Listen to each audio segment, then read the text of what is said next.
This production has been authorized, vetted, evaluated, and approved for your consumption by Wild LLC. You're welcome. So let me pose a question to both you and Weber, Ralph. If they were to make a He-Man live-action movie, who would you pick to lead as He-Man? Who would I pick? Arnold. Arnold. That's not a bad pick. That's not Get a bad Arnold pick. out of retirement. That's not a bad pick. I don't know. That's oh boy, that's a tough one. I mean, you need somebody. You need somebody that's. You need someone that has the really good blonde hair. I don't think Arnold could pull that off. Well, there's. I don't know if the wig would pull it off. I mean, obviously him as Conan was different, but like. See, I honestly think because have you seen the commercial where they and I forget what it's for, but they de-aged Dolph Lundgren? Yeah, yeah. I feel like he needs another shot at this. Right. Like I feel like he got the bone job in the first movie because it was just. I mean, it just terrible in ways that I can't describe. Like it just the only cool thing about the original Masters of the Universe movie was Skeletor at the end when he super powers up and he's like the golden version of Skeletor. Right. Like that stuff that Skeletor was really good. Beyond that, could probably throw out most of. Although that is technically, I guess, considered canon because in the next season of the Netflix show in the trailer, they actually show Gweldor from the movie, the little guy with the key. Yeah. So he's in that trailer. So I guess that's considered canon. But I don't know who could play He-Man. Again, it would have to be like a Chris Evans situation from Captain America where when they did like the very puny version of Chris Evans before he gets the super soldier serum, because you got to have somebody that can play Adam and He-Man. So it'd have to be a situation like that. But yeah, even like that'd be great, like a Chris Evans or I don't know, Chris Hemsworth. I don't know. There's so many different, like it's such a hard role to cast. Yeah, I know that they role to cast. I'm pretty sure they cast somebody that I've never even really heard of. So I don't know. Oh, are they actually making a He-Man movie? It's back on. Yeah. They were gonna do one before. I think it was gonna be on Netflix before they did all this other stuff because they have two He-Man cartoons on there right now. One that's the Kevin Smith one, and then they have the other one which is more geared towards like children today instead of gearing it towards like the people that watch the 80s series. But that one's really off the rails too. I had a hard time watching that one because it gets weird. It's got like you can tell it's definitely made to sell toy lines because it's got like everybody getting like weird power-ups and I don't know. I had a hard time watching like you said toilets, not toilets. Toilets. Yes. Yes, toilets, yes. We're selling toilets. I was like, wait. I know he said toys, but I'm so totally distracted by thinking. No, he definitely said toys. Yes. So you want to get the new line of the Masters of the Universe toilets. I will say that if you're buying them, the two that are probably the best selling toilets right now are the Beast Man toilet and the Mouse Man toilet. Yep. Those are the two best selling lines. Makes a lot of sense. The Stinkor toilet is limited edition, so get it now while you can. Stinkor, that's great. I love that. This is gonna make a great clip. All right, so let's talk about Bobby Buffet. Let's get a little into the. Let's get down to it. Character here. We've got Feast Mode. We've got Top of the Food Chain. Oh yeah. We've got Eat, Defeat, Repeat. Mm-hmm. We've got Hungry. Oh yeah. We've got the All Hungry. Bobby Buffet. So what has inspired you the best to create this character, the All Hungry Bobby Buffet? Let's just get right into it. Yeah, I mean, it's inspired by me 100%. First of all, as you can tell, I'm a bigger guy. Like so I like to eat. I'm with you. This is very true. You know what I'm saying? Same. Yeah. Food is life. There are not many more than me being in the kitchen or what I'm saying, me trying some real good food. Right. Yeah. Definitely an emotion enhancer. All right. So let's talk about Bobby Buffet. Let's get a little into the Let's get down to it. character here. We've got Tacks. feast mode. We've got top of the food chain. Oh yeah. We've got eat, defeat, repeat. Mm-hmm. We've got hungry. Oh yeah. We've got the all hungry. Oh yeah. Buffet.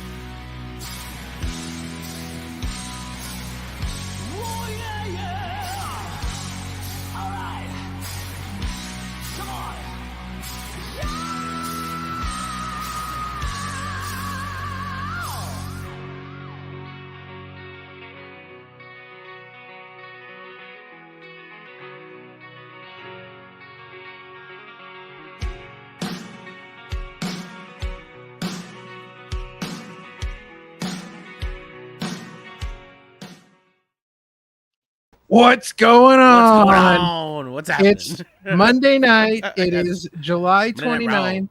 It is the final Monday of July, and it is the go home Raw before the crazy super summer spectacular of SummerSlam this Saturday. It is Monday Night Raw, and you are here chilling with the OC. We King here. Ralph, Parmesan, we're all here. We are here to chill and hang out and enjoy Monday Night Raw. Sean, how's it going? It's going. We're here finally. Figured it out. That's right. Okay, we are here. Of course, we are presented by our good friends at Wild LLC. When you're looking for the best in the business, choose the financial stability of Wild LLC. Their fiduciary experts will turn even a monetary zero like you into a financial hero like them. It's the Wild LLC. They are your path to the top. And we are here, and we are ready. Another big reminder before we get going here, guys, it's Discord time. Get over there. Have a good time. Fun. Join the community. Join the have city. A great time. Yes. The city. There's so many great things over there to hang out and do and have a good time and have fun. Yes. All right. So and things. Yes. All kinds of cool stuff. A lot of cool stuff going on in the world of Opinion City right now. We'll get to that throughout the night. But before we get started, as we have mentioned earlier, we are on the road to SummerSlam. So let's just run down that card quickly before we get Raw started tonight. Boom. Intercontinental title match. Boom. Sami Zayn, Braun Breaker. Sean, is it Braun's time? Is SummerSlam I think it's time? Braun's time. I've been saying it for weeks. I think it's Braun's time. I think Gotcha. I think it should have been Braun's time last month, but I think they want to do it on a grinder scale. So why not do it in Cleveland? Well, we're gonna find out on Saturday. Speaking of Cleveland, Cleveland's own Logan Paul is defending the United States Championship against LA Knight. No. Oh, sorry, that's not right. And he teased, and apparently on Friday, Logan Paul teased a surprise. Something about Mr. Cleveland, or I don't know, something about Cleveland homecoming happening. You know, yeah, it could be big. Is this LA Knight's time to finally hit his stride in WWE? I think Is it his time for him to get a belt, and I think it's time for Logan to go away for a while. All right, we'll see. Another championship match. Bayley defending her title against the Queen of the Ring, Nia Jax. Do we see a title change here? I said, I went over this card on Chillin with the Bro. So it's just me. Yeah, and you're the bro. Right. I said that bro. The bro. I said that I feel like this year's SummerSlam is kind of going to be changing of a lot of guards. I feel like for once in a long time, a lot of belts are going to change hands Saturday. I think it's going to be a major switcheroo, except for maybe like the big ones, and I mean Cody, not Damian. The only person that I can honestly see retaining their belt, honestly, is Cody. Really? Out of all the names. If I had to pick one out of all the names, I'd pick Bayley. I think we're on like a massive run for Bayley. I think this is her last big title run. Yeah, I think this is her time. I think she's finally hitting her stride back where she needs to be. So I think Bayley retains here. Yeah, I mean, listen, this one. I want some. It's not that I want all these to change. I just feel like the way I'm seeing things and the way things are playing out, I think that there's going to be a lot of changing hands. It's possible. I mean, this could be, I find it hard to believe that we're already pivoting after we sort of reset at WrestleMania, but we'll Right. see. It's very possible. Again, this is the big show of the year for the Yep. summer and one of the Summer big four. show. And of course, this one here is really, I mean, we're going to see some of this tonight. Some of these people involved here, but we got CM Punk Yes. finally getting in the ring with Drew McIntyre. You know, Seth, the Ruiner Ref Rollins, Seth the Ruiner Ref is going to get in the ring and ref this one. What do you see going down on this one, Sean? I think I would be surprised if they did not give CM Punk his first singles win over Drew. I would be very surprised if they gave Drew the win here. I don't see any worlds, at least in my mind, where you have CM Punk have his first singles match, and I think they said, 10, 11 years on WWE TV, and have him just lose. So here's my thought on this one. I think that Seth tries to screw Drew McIntyre and accidentally screws CM Punk, and Drew picks up the win. And I think going forward from here, we get a CM Punk Seth Rollins feud. That is my thought. But that's an interesting thought. Anything can happen. Of course. Especially That brings us to some of our other big title matches. Now this from Raw, Damian Priest will be defending the World Heavyweight title against Gunther. Yeah, it's Gunther's time. Come on, let's not even joke about it. Let's not even. It's time to give Gunther. It's Gunther's time. The strap, and yes. We said it last week on Raw how I noticed, or how I did a little research, that Gunther has held belts more in his career than he has not in WWE. Yeah. So I think it's been too long that he's gone without a belt. It's time for a new one. Agreed. Time for a new strap. Of course, that brings us to our SmackDown championship match, where Cody Rhodes is defending against Solo Sikoa. Do we see Cody? Could Cody possibly lose here? Like, there's a lot of groundswell online for, the fact that we might see something crazy here. The only thing I see crazy is it even sounds crazy, but if you want to have a big babyface return and do it babyface, you have Reigns come out, shock the world, and help Cody retain against Solo Sikoa. I think the money is in the chase with Cody, so I could see Solo getting the win here. Again, up in the air, a lot of things could happen. But here's the match, and I left this specifically for last because this is the match I'm most interested in. Liv Morgan against Rhea Ripley, the returning Rhea Ripley, who is supposedly now back with Dom, and Dom told Liv some nasty things in Spanish. I think that was all a ploy. I think that was all a ploy on Dom's part. I don't think that was sincere. I think that was to get Rhea on his side for now. Yeah. And I think Dom is going to be the ploy that costs Rhea the match. The big surprise, that I can see, but I don't think that's the only surprise. I think Rhea's been with Damian the whole time, and I think that's coming out at SummerSlam too. Because I think there's been something going on there. All right, so quickly before we start Raw here, let's run down what we do know, what they've announced so far. Yes. Of course, we've got Seth Rollins, who is going to be delivering his referee instructions to CM Punk and Drew McIntyre in one of the most ridiculous ideas for a segment I have ever heard in my entire life. I, wipe my butt with Seth Rollins referee instructions. This is just dumb and just a way to get the three of them in a ring. And we know Punk and Drew can't touch each other before SummerSlam because Adam Pearce made that edict. So who knows what's going to happen here? Shenanigans will probably ensue at some point. But we do have CM Punk beat up Drew. Yes, we do have. Well, and he can't do it tonight though because that'll be it. All right. But we got a couple other matches. We've got in the Who Cares 6-woman tag match. We've got the Bird Lady, Lyra Valkyria, teaming with Chance and Carter, who have yet to show me what their gimmick is, against, as Mia Yim put it, the stud line of Shayna Baszler, Zoe Stark, and Sonya Deville. Wait, was that from Mia Yim? Yeah, Mia Yim said that. I got official word on that today. I thought you said that. No. Somebody said that during the chat last week, but Mia Yim was the one to originally say it. All right, stud line, got it. Yes. What's up, Jake the Aerial Assassin? Hey, we've got another match. Xavier Woods and Karrion Kross are going to be duking it out tonight.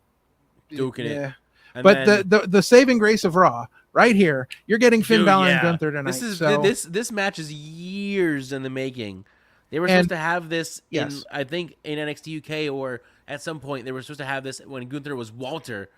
Yes. Before he changed his name, and it just never happened. So now, just never like, happened, I think but 4 years later, we're we're getting it having tonight. and we're Yes. here, and I'm excited. So I'm excited for Excited. that. And just a quick reminder: if you're over on USA, in like 2 seconds, You're you're on not the going to wrong see any. channel. You're Wrong not going to see channel. Raw. It's over on Sci-Fi. So looks But like wanted to give a shout out to Jake anyway. Once Yes, again, Jake, what's up, but- Jake? joining us. You know what the deal is now. You know how Heck this yeah. works. You've been here long enough. That's right. Now you gotta have bring to- a buddy. You have to have a pizza delivered to my house. Oh wait, no, that wasn't. Or I mean, I'm sorry. that would be nice too. I'm That was hungry. a I could joke. use some pizza. Nobody that'd has be to. great. No, Yeah, nobody has to do that. But yes, I'm just excited if you're people are here, here. So welcome. thanks for if you're joining us. here, bring a friend, bring a buddy. Tell them to like the video. Tell them to share it out. and Raw is opening up. We're taking a look at the stadium in Cleveland, and we're getting a nice shot, a nice aerial shot of St. Paul, Minnesota, where I'm on Monday the Night Raw is live tonight. I'm on the Then Now and Forever. Where the Oh hell crap! Where the hell are you at? All right, well, Elijah with the yeet yeet yeet. What's up, all right, Elijah? listen. Hey, in the buddy, what's chat? going on? Thanks for joining us. When you as soon as they show the black SUV, let me know. Okay. John.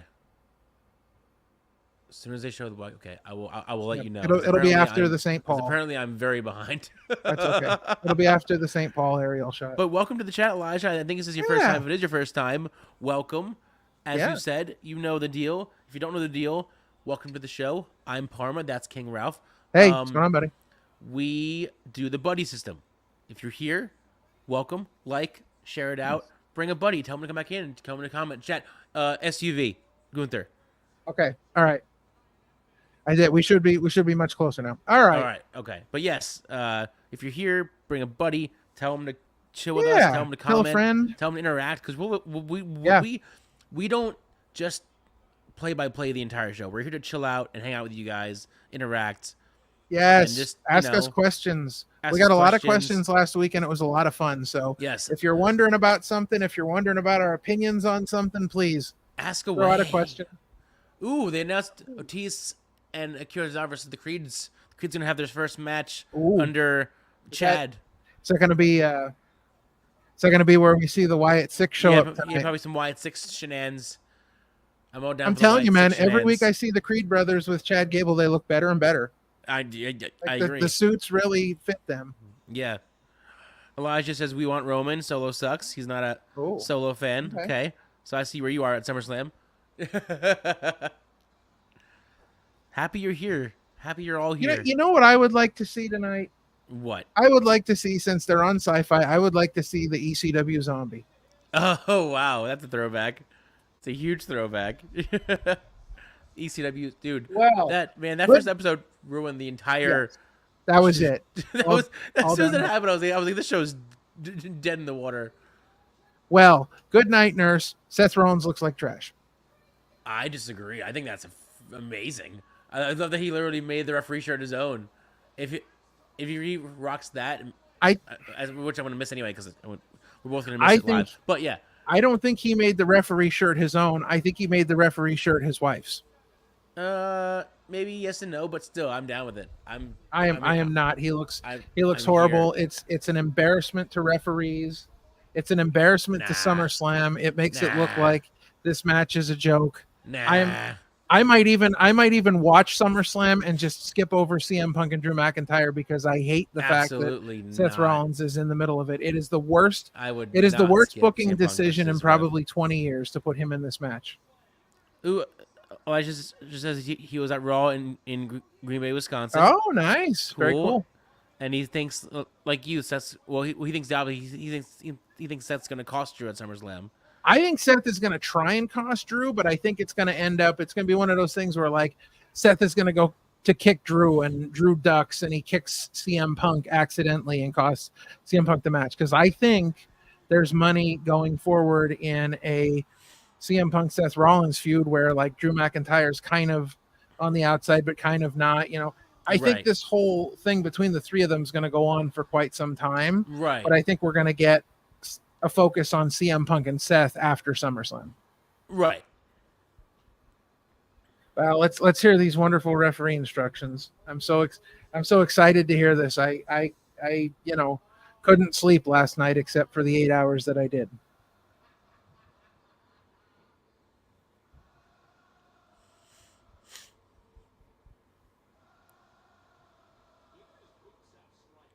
Which Raw was that where you were in Green Bay? Was that recently? I don't know. when you were last in Raw Green was Bay. there last week, I think. So you're at the one. That's cool. Hell I yeah. think Raw was there last week. Okay, cool. Elijah says, at SummerSlam, who do you think is going to be world champion? Gunther. We both said it before, Gunther. Yes, Gunther, I think, is winning. And it's such a toss-up for me right now between Cody and Solo. and Solo, yeah, because I don't know which way they're going to go. And he was at the one last week. He confirmed. It was last week. It was last Monday.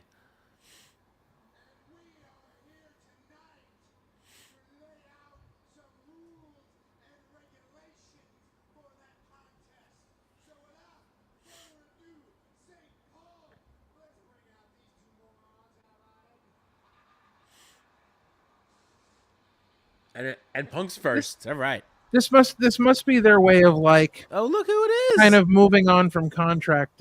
It's the Italian Tank. Hey, Tank, He what's says up, buddy? Damian Priest, LOL, because, Damian Priest is from the Monster Factory, and that's where he trains. Yeah. I get it. But it's Gunther's time. I get it. I do. I know he's a Monster Factory original, pretty much. I know that he helped train, and he became world champion, but I think it is Gunther's time. Listen, Gunther's time. Listen, I will say, as far as good old Damian Priest goes, he might not keep his title, but he's going to have a heck of a night because it's going to be revealed that he's been with Rhea this whole time. So you just wait. What's up, C. Henry? See Henry in the house. What's going on, buddy? What's happening? Happy you're here. Good to see everybody here tonight. Should be an interesting Raw. Fun night. Very fun night. As we mentioned earlier, for those who may have missed it, in addition to the matches we already found out about, Akira Tozawa and Otis versus the Creed brothers has been officially announced. So we're excited for that too. That's probably going to have something to do with the Wyatt Six, I imagine. Yeah, So, Wyatt Six stuff. yeah. I'm down. Anything spooky and weird, I'm down with. I'm here for it. Especially because the next 2 weeks are on Sci-Fi, so like it only makes sense. And interestingly enough, this ties into CM Punk. We had a great episode yesterday on our show with Ryan Mooney, and we did top 5 albums, and one of his albums was the Living Color album that has all the personality on it. So listen, go check out that episode and go check out that top 5 because it was a great music conversation. Yes, it was. Hey, thank you, Henry. Somebody's calling out Parma. Thank you so much. It was my first like full solo live stream, and it was really cool to get to talk to you all and try my hand at doing a solo act, and I think I did okay. But thank you. I appreciate you. I appreciate the vote of confidence, and I need that. I need that little bit of reassurance in my life. But if you're all here, see, Henry, you know the deal. I already told it to Jake, told it to Elijah. You're all here. Now go out there, bring your buddy with you, bring him back here. Tell him to watch this show with us, or watch Raw, or just watch us. It depends on what you want to do. Either way. And then have him like, and then share this out to everybody else. Keep the train rolling. The buddy train must leave the station now. So bring your buddies. So that goes for you too, Italian Tank. Now that you're here, you have to go grab like the like the Jamaican aircraft carrier and bring him in. What? The Jamaican aircraft carrier. If my wrestling name wasn't gonna be the supplemental sloth, it's definitely gonna be the Jamaican aircraft carrier. All right, I thank you, Sandy, but I don't know if I went that far. but I appreciate you. He said you did it just as good as Joey Styles used to do for the old school ECW. I appreciate that. Why did you yell, "Oh my God"? Like No, he I did? didn't. I didn't. Oh, I did not. I did not yell, "Oh my God!" I did not. I did not. Oh I just did my now. God! Yeah, dude. I don't know how he does it. It hurts my throat. I met Joey Styles twice. You met Super him? nice guy. Yeah. Was he? Yeah. He yeah. What's up, Johnny he- Autism Wrestling? Johnny, man? what's going on, buddy? What's Hey, up, buddy? He's thanks over for from the joining us. Bloodline table community over there that we're on. Oh, sweet. Thanks What's for up, hopping buddy? in. Yeah, Appreciate good to see you you. hopping in. Joey Styles was at a King of Trios one year. He did commentary to King of Trios one year. Right. I met him there, and then I met him somewhere else too. But he's a super nice guy. He always seems like a very chill dude. Yes, very chill guy. is the best way to put it. He is Yeah. super chill. Yeah, it's just a really down to earth guy. Yeah. Was he a good fan interaction? Like he was very Oh nice, yeah, kind, he was personable. great. He was like super excited to meet people. Yeah. Oh, nice. All right, let's get some referee instructions. Let's listen to these instructions. See what chaos I'm so ensues. excited. So excited. It's gonna be a good, clean fight. Maybe.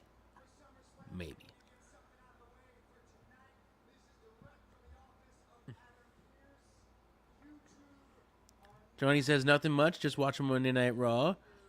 I'm ready for my busy weekend. I got DCW on Saturday, and I will rewatch SummerSlam on Sunday. Okay, Oh, cool, very nice. awesome. We're both gonna miss SummerSlam live because of other things, but I will watch it as soon as I get home.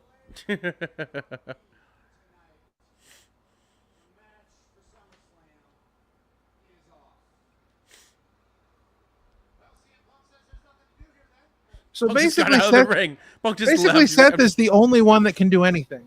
He's the Yeah. only one that can hit anybody tonight. Punk just walked out and was like, "Nope, I don't want any part of this. I'm out."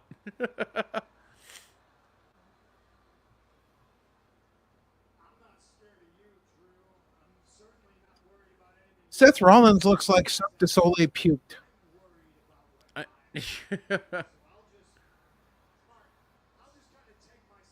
Oh wow! The Italian Tank might go to SummerSlam. He said he'll be in Canton, Ohio this weekend. Oh, that'd be really cool. That'd be a sick little trip. Go to Canton, Ohio, and then make a little stop in Cleveland and go to SummerSlam. That would be sick. So I've been to 3 WrestleManias, but I've never been to any other WWE pay-per-views. I'm not super excited about a Survivor Series anymore, just because they don't really do the whole Survivor Series thing. But Right. I would love to do like a check off a SummerSlam and a Royal Rumble at some point. Oh yeah, I needed to check off a Rumble, but I have SummerSlam and Mania's under my belt, and an Extreme Rules, or 2 Extreme Rules. One in 2014 and then one in 2019, which was the one where Reigns and Taker teamed up as the Graveyard Dogs, and it was like Taker's last like good tag team match before he retired.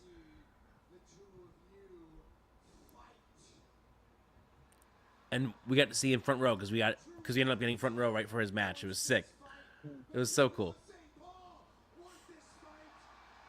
If Royal Rumble ever comes close again, like somewhere on the East Coast here, we should Absolutely. try and go do Royal Rumble, because I definitely got to check Absolutely. that off my list. I would love to go to a Rumble. They had the one in Philly, and I just didn't have the money to go. I was so mad. I was like, oh, they're in Philadelphia. They're right there. I was so mad.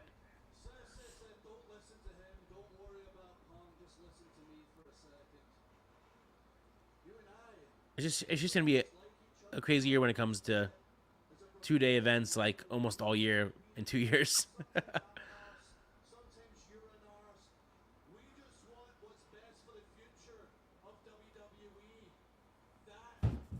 Jesus.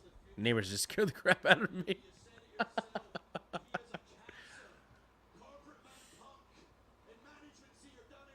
Corporate Man Punk. Wow. Wow, Drew's just spilling out all of Punk's plans. I love that they're using these dirt sheet or like these drops as actual fuel for the story. Because that was all rumor that Punk is trying to restructure his contract to where he's there like forever.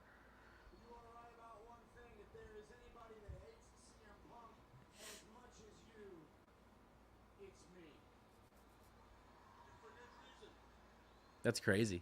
The thing you're overlooking, however, is that if there's anybody that hates you as much as CM Punk, it's also me. So just tell him that I'm gonna be fair, and that's it, and then just leave. Would mind shutting up for about 3 seconds? I will get to the rules and regulations for what will be a violent masterpiece at SummerSlam. I'm gonna be fair. Is it I'm gonna is it just me, or shouldn't wrestlers already know the rules?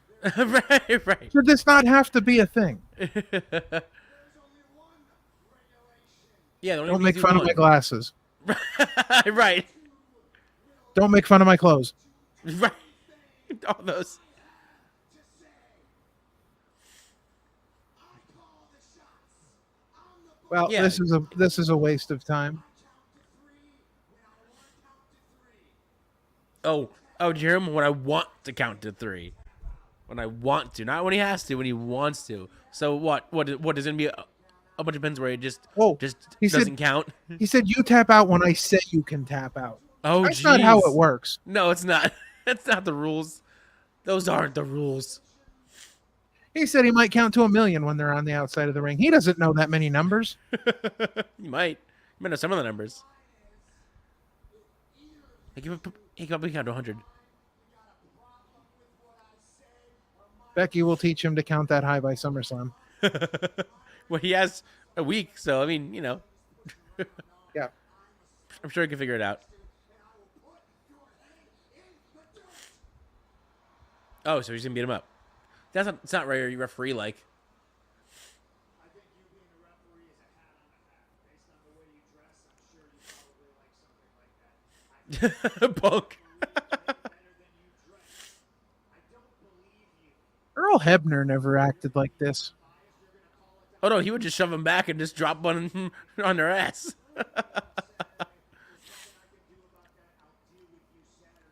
Johnny says he does like Seth's outfit. Cool, Johnny. Cool.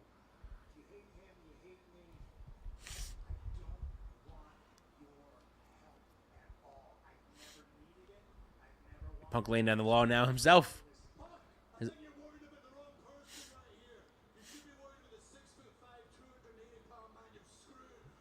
6'5". Me big, me kill you.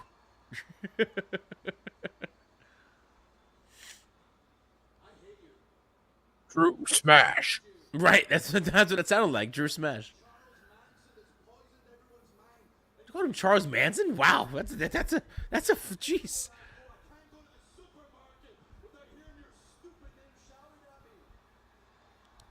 That was wild.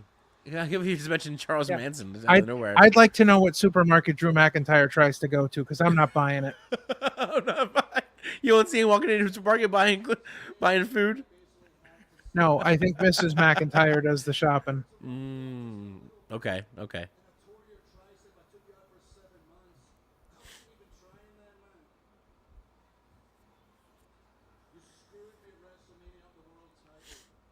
He did.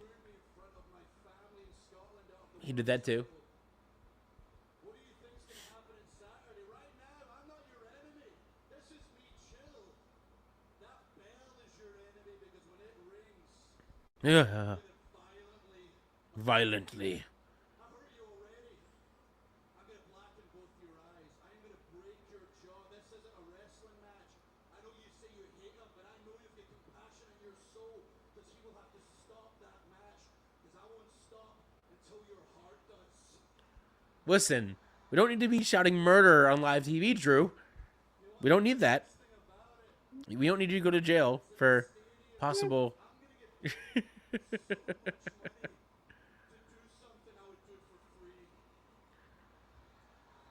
Drew basically just said in no layman's terms, death to CM Punk.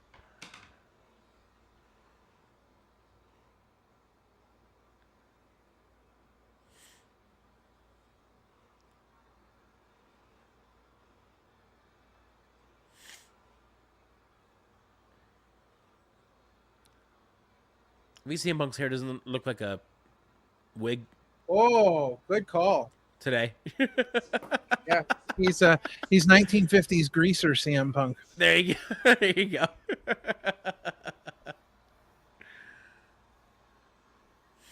He looks like he wants to dip out of the soda shop to race against Drew for pinks. Oh God.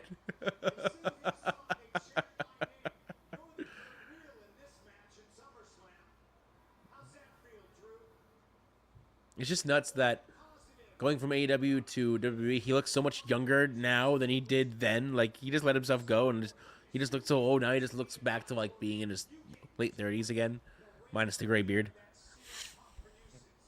I hope you enjoyed the last 6 months because hurting CM Punk was the best thing to happen to your career. And the worst thing to happen to your career was hurting CM Punk. Best and worst thing.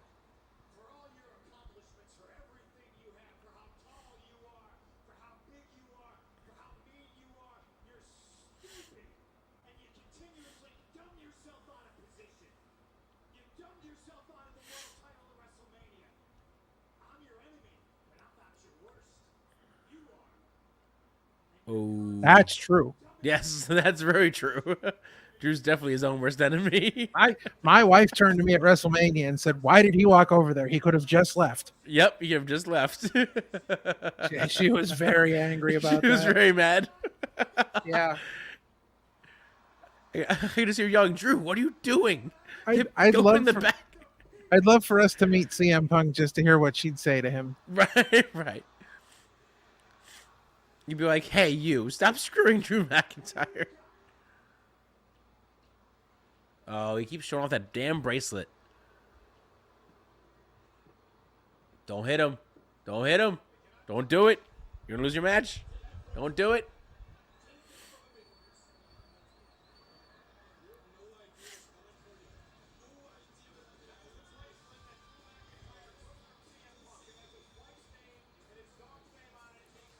So cute. Look at that little bracelet. I don't know why Drew just didn't just destroy it already. Like, oh yeah, see this bracelet? It's gone. It's in the garbage. Like, I'm sure Well, don't they can forget, make a new one. in case you didn't know, Saturday, 7:00, it's SummerSlam, and these two guys are wrestling each other. They showed you right on the screen in case you didn't remember. Right. Oh, it's Judgment Day. Oh,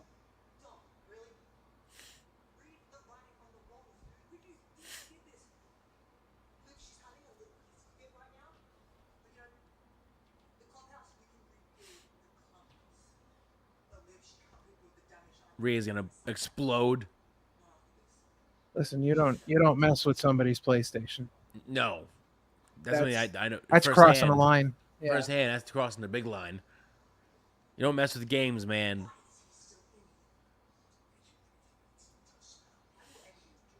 Shitty, I will end you. Oh, here we go. Send the creeds. Send the creeds. Wow. JD McDonough said something to Liv or Rhea, and she's like, "I will end you." Yeah, that was great. You hear that? I will end you. Okay. Whoa. Wait. Oh. Rhea, calm down just a little bit. Just take it down a notch. Just breathe. That's what I'm saying. I don't think JD's ever been an official member because even when he isn't a member, they always trash him last. Always. How are they coming out to Alpha Academy music? They quit. They're quitters. I think that's the only thing that they have right now for him until they maybe make a new song for him. If there's going to be a trio, that is. That's right. Tomorrow night's the Great American Bash Part 1 Oh yeah. for NXT. Should be a good show tomorrow and next week. Just remember, it's on Sci-Fi. Yep, it's on Sci-Fi. Sci-Fi's taking over. We're back. Joe Hendry. I can't wait for this. Joe Hendry's so I love him.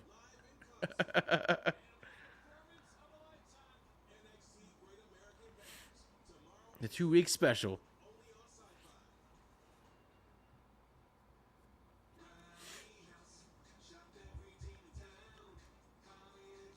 All right. So first commercial break. Yes. First segment. First few segments of Raw in the books. Here we got What do you think little so far? instruction. I know you're not a fan of the whole referee thing. Listen, whole- I'm not a fan of. I'm not a fan of Seth being involved in this match. I'm not a fan that. of like the nonsense segment we just had. Like it made no sense. It didn't do anything. It didn't further anything. It was just three guys jaw jacking at each other, and we could have done that in a backstage segment for 2 minutes and been done with it. Nothing like horribly offensive to me. So like Right. I It wasn't like it was a bad segment. I didn't hate it. It It just it was unnecessary. We just didn't need the whole referee thing. Very unnecessary. And so now we've got Akira Tozawa and Otis again coming out to Alpha Academy Music, yeah. music, which I find strange. You know, I would think that, you know, because I'd imagine the split's been coming up for some time. So I would, yeah. think that, you know, they would right. I would think that they would want to, you know, not be still using that. I think they would have had something better for them by this point, but right. Apparently not. Which, you know, fine, whatever.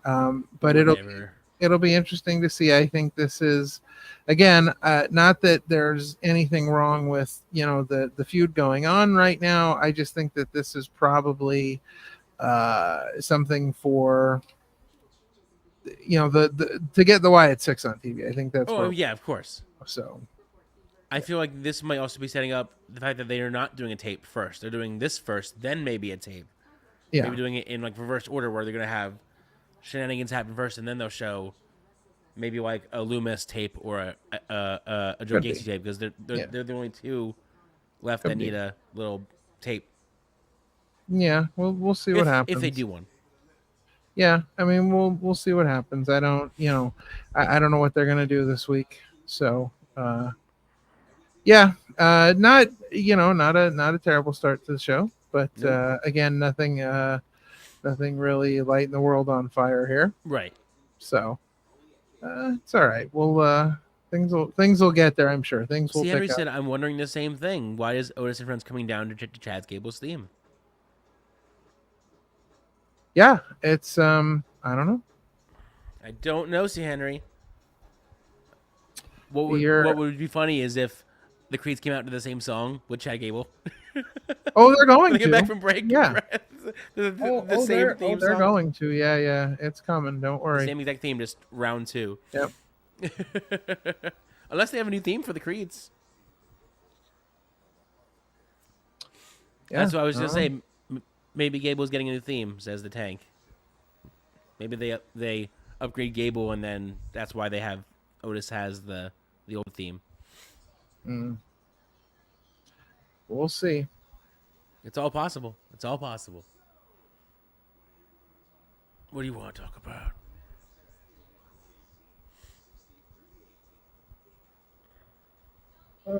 I don't want to talk about that. That stuff's expensive. Yo, yeah, it's yeah. If you look up tickets for that show, it's pretty up there. It's pretty up there.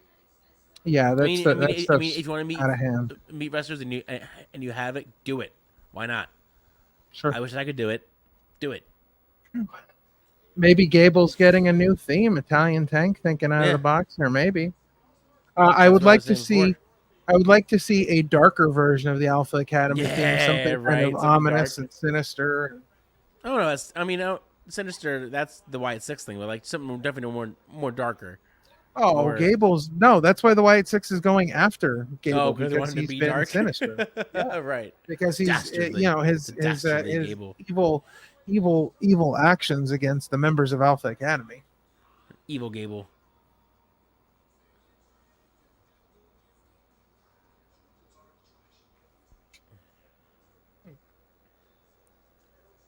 Huh. Uh-oh. Here we go.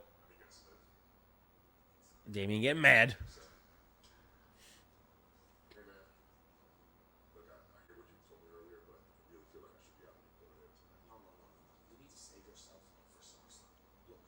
Yes, just make it an even match, 1-on-1. Finn vs. Gunther. No shenanigans, please. Sammy and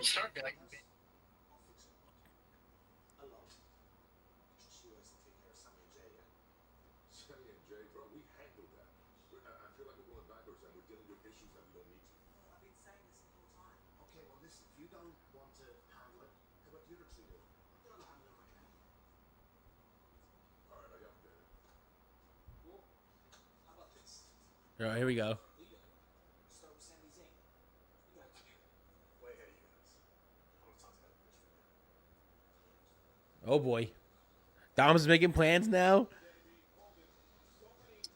Oh, he does have a new theme, even though we missed the intro, but Gable does have a new theme.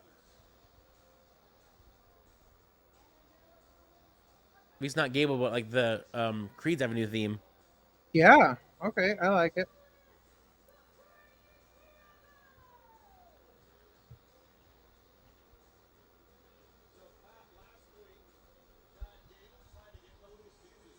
Now, do you think the match ends clean first and then the Wyatt Six, or do you think the Wyatt Six just throw out the whole match? Oh, I don't know. Maybe clean win. I would think they give Creeds the clean win first, because this is their first match under Gable's learning. Yeah. So you have the Creeds come out strong, and then you have all the Wyatt shenanigans.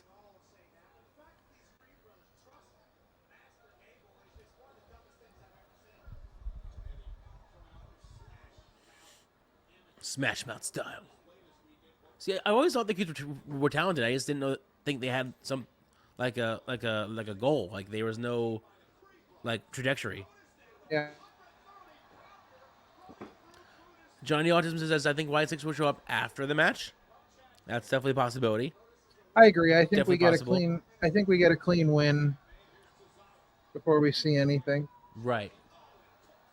Clean win, and then all the spookies happen.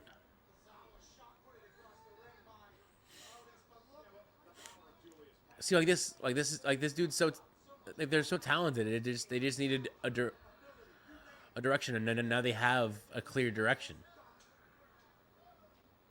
Well, yeah. Once I think once Diamond Mine kind of fell apart, even leaving NXT. Since they left NXT, there's been nothing. Yeah, it's there was just no been- like clear direction. They've just been there. No. Yeah.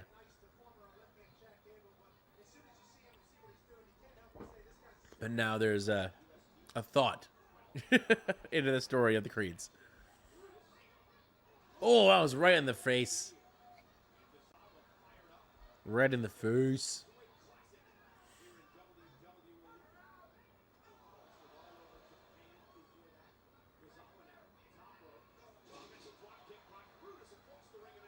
Right out of the ring.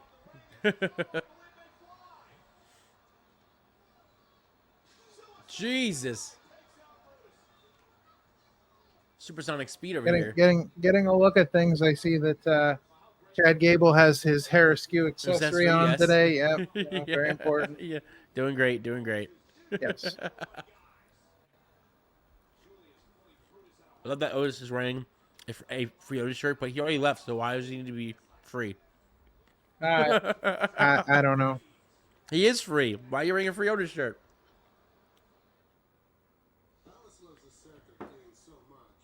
That's right. Cut to commercial break. Cut to break. All right. So, as I mentioned at the beginning of the show, it's been a busy few weeks for us. Yes, very busy. Very, very busy. Yesterday we had a great show with Rabid Ryan Mooney. Great interview. We did a top 5 albums, which was a great musical conversation, which will lead us into this coming Sunday's show. Yeah. One day after SummerSlam, August 4th. Super excited. It is the debut episode. It is episode 66. 66. Oh yeah, it's 66. It's episode 66 of the Opinion City 66. podcast, but it's also the debut of Grappling with the Grooves, where people in the world of pro wrestling will come and discuss music with us. And our Can't first wait. special guest is Shay McCoy. We're super excited about that. Oh yeah. But while you're waiting for that, guys, check out our newest episode of Wrestling with Life So with Cowboy good. Pete Carter from the Such Monster a great Factory. story. Check him out. Yes, another great story. And keep an eye out over on the YouTube channel, because we were at the Real Rumble It was such a good show. a week ago, So and good. it was amazing. We got some great interviews that we're working on getting them ready and getting them posted. So keep an eye on the channel for all of that great content. And we got some surprises coming up. We got some other things we're working on. Not quite ready to announce those yet, but we've got some cool things coming up. So Not ready to indulge. definitely keep an eye on the channel. Yes. So far, Raw not bad. This has been a good tag match so far. Yeah, so far so good. For the short I'm minute glad and a that half we watched. yeah, I'm glad that they cut right through it in the middle of the match. I'm Yep. so super excited for when they do through. that. Not, Yes. not even an option for picture in picture. Just nope, cut. Bye. Listen, that brings one thing to mind. Enough is enough, and it's clock number 4 a change. Johnny Because says it we would be don't- awesome to see you guys interview my brother Manny Lemons one day. Manny Lemons. Manny Lemons. Hmm. The crack team on that. Who get out Yes. Manny Lemons? Tell us more. Tell us more about Sir Manuel of Lemons. Manny Lemons. Manny Lemons. Sounds like he has a bountiful amount of lemons. Could be. The man, the brand, the king of the lemonade stand. Okay. As That seen on sounds actually Impact amazing. Wrestling, owner of Devotion Championship Wrestling Wow. and ASWA Utah. Wow. Al Snow Wrestling Academy, Utah. Wow. Okay. Wow. All Well, right. listen, I'll tell you what. So you let Manny know that we are going to reach out to him and work on getting him on the show. I think Absolutely. that would be plus his sounds name great, alone. man. I'm sold. That name Yeah. was. Say it again. Say it one more time. it is Manny Lemons. No, but what's his shtick? What was his thing? The man, the brand, the king of the lemonade stand. I love that. I absolutely love I'm that. super That excited, is yes. amazing. Sold. Yeah, I am so sold on definitely let him know we'll be reaching out. We love talking wrestling. We'd love to talk about Devotion Championship Wrestling. Listen, that. that And lemons Salt Lake and City, lemonade? Utah. Salt Lake City, Utah's best live pro wrestling promotion. There you go. Yeah. Hell yeah. Wow. It says Light Tree Studios shows airing weekly Thursdays 5 p.m. MST on Fight TV. Wow. Yeah. All So right. we- All yeah. right. Cool. I'd love to Cool. talk to Hell the yeah. good Manuel Lemons. Sir Yes. Manuel of Lemons. Sir Manuel. Sir Yeah, Manuel. no. Sounds great, man. We will definitely Sir, we'll definitely Sir reach out. Manuel Lemons. Yes. Oh. Otis. Otis getting a little crazy. Take off the shirt. It doesn't make any sense.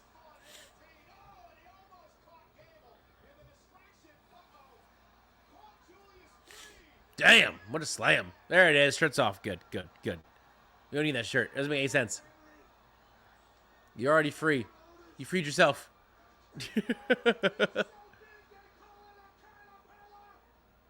Drop it. Love it. Goofy wrestling for the win. Pat McAfee needs like some NyQuil or something. I love his comedy because he's so excited. He's so alive. Oh, yeah, Gable. Oh, just wait. After this match is over, he's gonna, telestrate the caterpillar. Right, probably is. Yeah. Most likely will. The least exciting innovation in the last 30 years of wrestling, the telestrator. the demonstrator. And there it is, the clean win from the Creeds.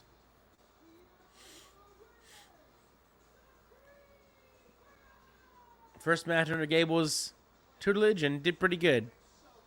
Right. Oh, wow. So Johnny says, Manny Lemons, I got him a match book with EC3 and he was on Raw and AW the same night. And I got a tag team match with him. He took the bumps, but how many fans can say they've been in a match? That's crazy, Johnny. That's crazy. Awesome. That's That awesome. is very cool. That's very cool. I'm just waiting for White 6 to happen, so if I'm quiet, that's why. I Listen, apologize as if I'm Bobby quiet. Heenan used to say, you listen to me, you go to the top. You don't listen to me, you're never heard from again. Right. Don't hurt her. Don't you dare. Don't you dare. I don't like this. There it is. Damn. Right in the face. Get him, Maxine. Get him.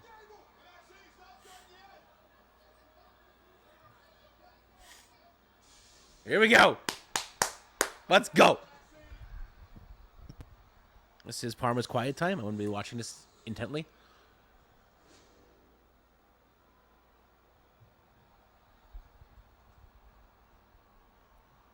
It's pretty much all I wait for now on Raw anyway.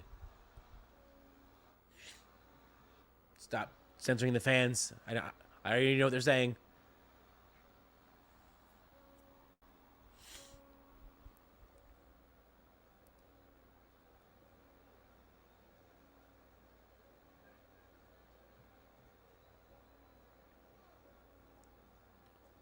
Here comes the crew again.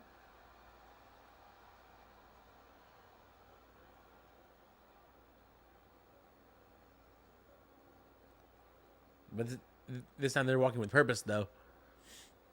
They ain't messing In around. fact, there's only 3 of them. Which means Uncle Howdy and Nikki Nikki Cross aren't are far somewhere. away. They aren't too far away. They can't be too far away. I just love that they're all walking this time with purpose. They're not just waiting. They're just going right for it.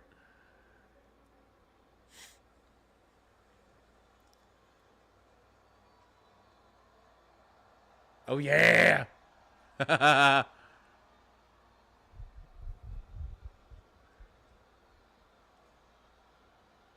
Taking off the masks. Oh.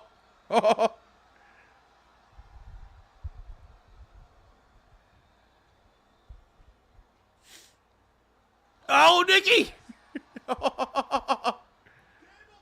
out. The Creed brothers spoken in fear, and the Wyatt Six and the Creed brothers now. Oh.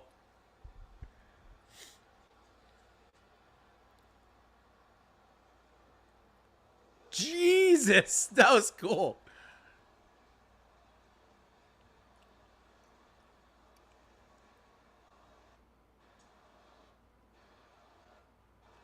Jesus.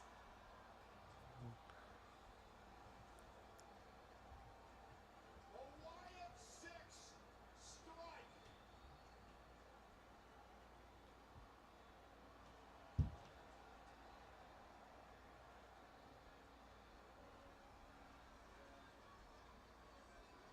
Uncle Howdy's at the end of his way.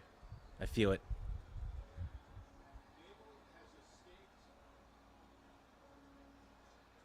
No, he hasn't. No, he hasn't. Or has he?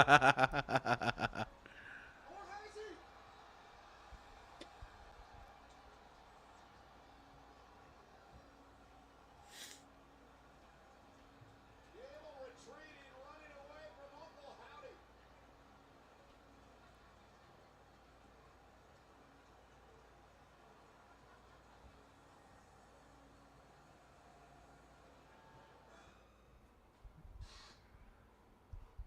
That was huge.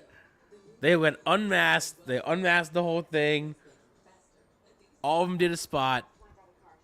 Ugh.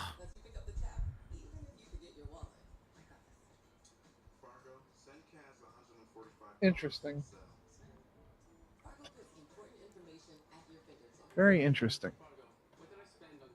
I'm very intrigued by how different Loomis looks unmasked. Like, he looks so Yes. different from what he was. Unrecognizable. So yeah, it's crazy. So different. So different. Hi, Joao. I'm sorry, I don't know what that means.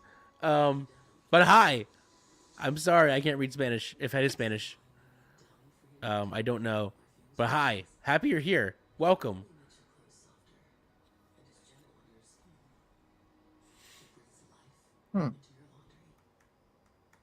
Okay.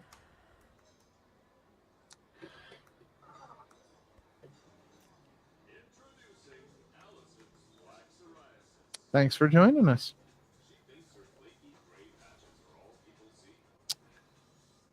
Again, very interesting. Yes. I don't. I mean, it's. Mm, I mean, it's good to, I guess, finally see them do something. I don't necessarily know how I feel about it. If I would have rather had them wait until we get them in a match to see something, I'm not sure. I've been enjoying this so far. I really have been. I've been just it's the one thing that I wait for on Raw, whether it's the tape or something happening I did. in or around the ring, and I'm here for it all. I'm here for it all. I did until the last 2 weeks. It's Then I was kind of like, well, there's some missteps going on here. it's for me. It's the one thing that for me is saving me from not turning off Raw. Listen, it keeps not that Raw's been bad, because it hasn't been bad. It's actually been relatively good for the most part. But like for 3 hours to find one thing that you can watch, that's for me. It's the Wyatt Six. Yeah, the last 2 weeks have kind of, I don't know. Again, it's good to see in-ring action, because I think that's saving the missed steps of the last two tapes, because the last two tapes were not great. But I don't know, because now we've kind of gone from like, so now we really don't know anything about. We don't know anything about Joe Gacy. We don't know anything about Dexter Loomis. We really don't know anything about Rowan either, because his tape didn't give us anything. I mean, it was just him talking about, what he'd been going through, but it doesn't give us any connection to the character that he's playing. It doesn't give us any connection to um, how he ended up in this group. We need more.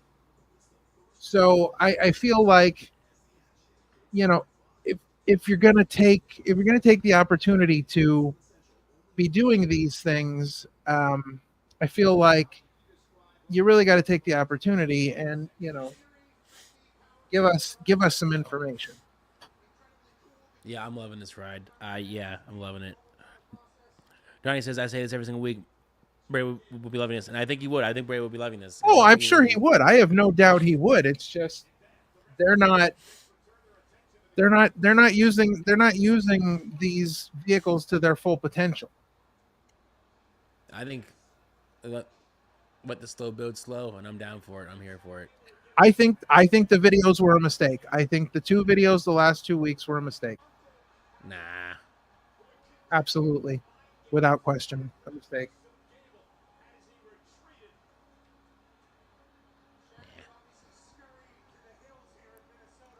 Johnny says I want to see Indy say something to Dexter. That would be interesting. Would Dexter talk now? Would he be able to respond again? Because for the longest time he was just a mute. You were supposed to take care of Sami Zayn. I thought you meant the. Oh, Carlito's messing up again. Okay, yeah, Dom can handle Sami Zayn, okay? Yeah, and now that you're free tonight, you can personally take care of Jey Uso, right? Did you say something about baby oil? You handle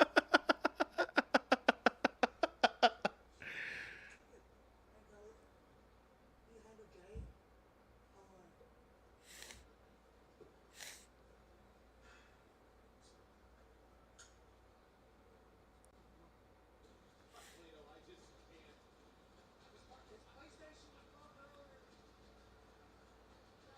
I don't like your theme. Why She did called you Carlito change a it? Muppet. Why did you change it?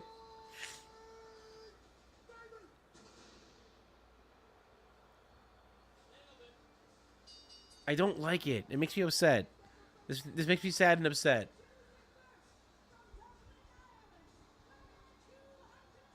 I love Sheamus and I love his theme, and they gave it to us and then said nope and took it right back. Like that makes me sad.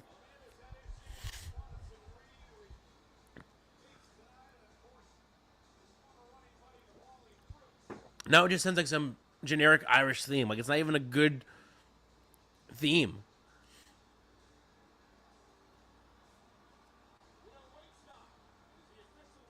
It's the one thing that we were literally talking about last night or yesterday with Ryan Mooney is that a theme also makes the entrance, and right now this theme ain't doing it. Well, it's matching his mediocre career in WWE right now. I mean, he's like stuck in this sort of mid card area. He's not even like he's not even in the title picture as far as the IC title. Like they're not doing enough with him since he came back. So like I'm more concerned about the fact like because I don't like the theme either, but I'm more concerned about the fact that like they're not doing anything with him. Right. And like I'm he's more back concerned now. about the fact that they're not doing anything with Bronson Reed, because the fact that he is not somehow a champion. involved in the Intercontinental title situation at the moment just Right. blows my mind. Because he He's been basically tearing it up, dude. He's been he killing basically it. came out in the back and said something about wanting to get the Intercontinental title, and it was Yeah. just like glossed over and forgotten. Yeah. So It was kind of said like in passing. yes. So, Well, listen, he's now in the ring with the Bronson. undercooked part of the Right. degrees of pork Right. doneness. Yeah. So we will see Bronson Reed versus undercooked Sheamus tonight. yep. And of course, we want to thank our good friends at the National Pork Producers Council for providing us with that graphic. As always, yes. I'm telling you, one of these weeks I'm going to remember to contact You're them. never gonna and be say like, hey, thank you so much for the graphic. Like, thanks for letting us use it every single show. Yeah. And then be like, hey, you should also sponsor us. You know what I'm saying? Yeah. Give us that sponsor money because you've showed it as Oh. on your thing so many times. Yeah. Penny City, sponsored by the National Fork. Yes. Hmm. Johnny says, I Says- don't like Jim's new song. You don't need to change the song. I agree. I was happy that they remixed his new and old song and it was good. And then they gave us this generic crap. Don't like it. Yes.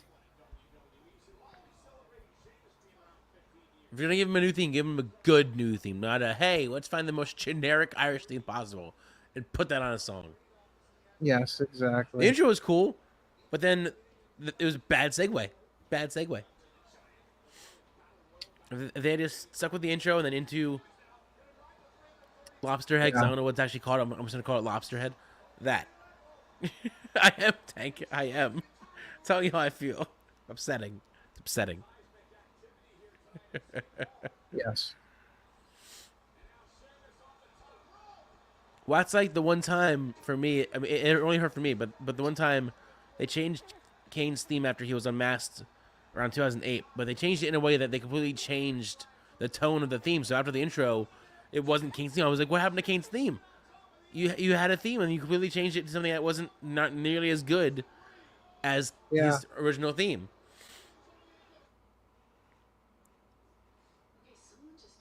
Even though his forever theme will always be Slow Chemical, will always be my favorite Kane theme of all time. Just like I will always love Disturbed's version of Stone Cold's theme. Bronson Reed mentioned as they were going to commercial that King Kong ain't got shit on him. So Yeah, I heard that. I heard that Yeah. at the end. Just caught it at the end. yeah. So while we're on another commercial break here, you saw Bronson Reed there. We see Bronson Reed has some interesting facial hair, as does Sheamus, and in Yes, fact, they do. both of us here at Chillin with the OC have some beards going, beards. and Things. we love to keep those beards in check. We love to keep those beards in control. Mhm. And if you would like to keep your beard in check and in control, then you need to see this.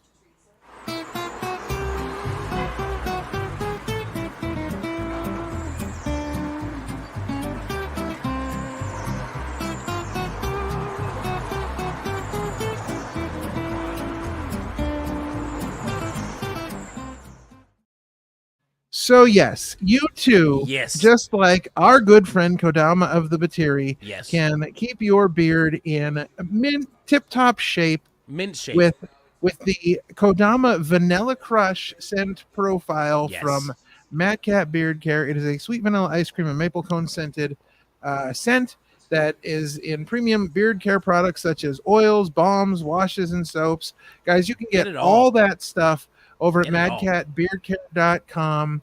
Get the Kodama Vanilla Crush scent. Tell them Opinion City sent you. It won't Do it. get you anything, but it'll make you feel good inside. But that is our good friend Kodama, and we love supporting our good friends here at the Opinion City podcast. Yes. So here we are again. Again, such strategic breaks taken right in the middle of matches. Right in the middle of the matches. Just, I mean, listen, I will say this much. I'm glad I don't have to watch picture in picture, because that's the one thing I hate about AEW more than anything is watching matches in picture, especially when they put they have a match and 75 to 80% of it's in picture, because they've done that before. Yeah, but I've always been the opposite, only because I don't know if you remember when the network. I think this was even before the network, but you had the WWE.com app, and what they would do is during breaks you could actually turn it into the app and you could watch like the backstage stuff. For however long, and then you could go back to the Raw. And that's fine. That I'm okay with, but cutting matches to picture in picture does nothing for me. Like, if you're going to do picture in picture, then put the match in like the big part of the picture, right? And put the commercials in the little small, part. Like right. it does nothing for me. So that kind of angers me a little bit. But Johnny says, "I get what you mean. He loves supporting Devotion Championship Wrestling. He tried to help bring a new fans to DCW. Good. Yeah, Good, we're gonna check all that cool stuff out. Good. That's awesome. Yeah, we always love hearing about very cool stuff. Different organizations. Yes. We love hearing about different people that we can have on to talk about what they're doing out in the world of wrestling. Always cool to see. Always cool to see.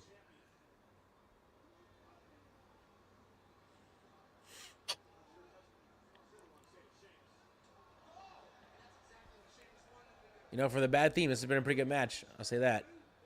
Two big men just beating the crap out of each other. Even though I feel like we're going to have another interference from the Bruiserweight. Because they're building some sort of feud between Pete Dunne and Sheamus. Yes, indeed. Slowly but surely. I just don't know where it's going to go.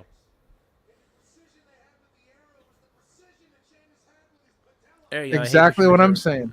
Too small and they make the commercial big. Yes, that's what I'm saying. And then, so WWE used to be a little more strategic about it, but I feel like AEW does a really bad job of having huge spots during picture in picture instead of when it's on the screen. And that's what I don't like. That's what bothers me more than anything. Right. I loved when they would do picture in picture, but it would just be Sammy Guevara and his whiteboards, and it would just have a message on it, and I would just watch his message. Or like when because at that point it's not a match; it's just fun, goofy stuff. Or like when Tony Storm did the commercials. I loved that. Black and white Those were movies. great. Those were amazing.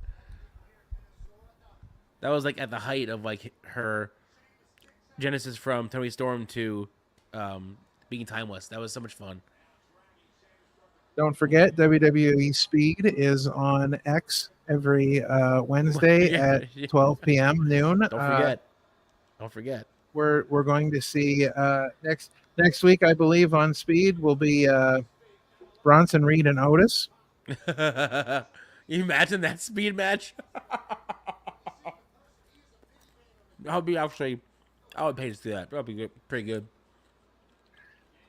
I think they should have a special attraction on WWE Speed where Braun Strowman has to run around the ring in under 3 minutes. For under 3 minutes? He has to get around the whole thing. Oh, boy. Oh, God. Holy crap.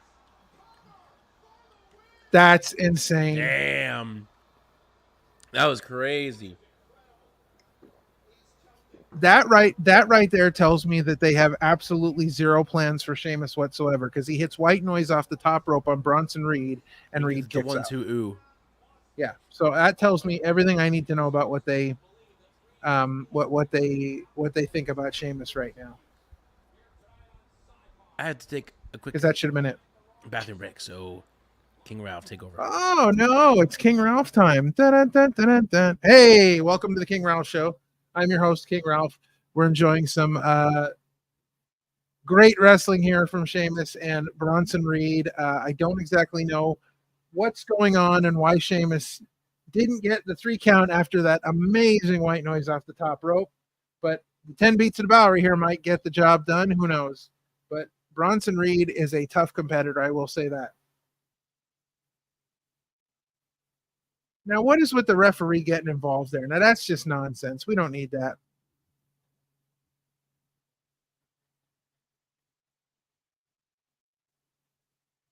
How is he caught? Somebody zoom in on that. How is he caught right now? He needs to go away just like Jericho needs to go away. Are we talking about Sheamus? I mean, here we go again. Now we've got the Pete Dunne interference.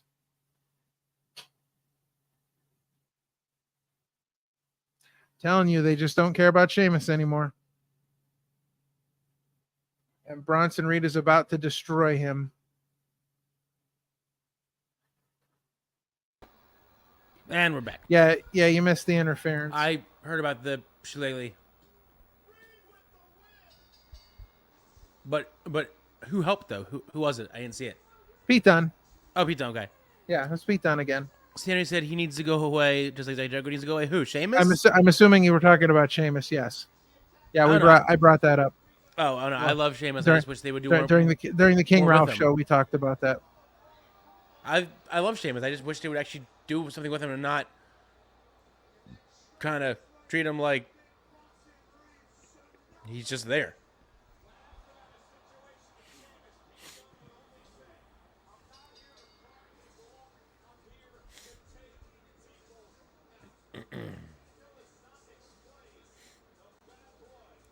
Sheamus better destroy Pete Dunne when they have that match.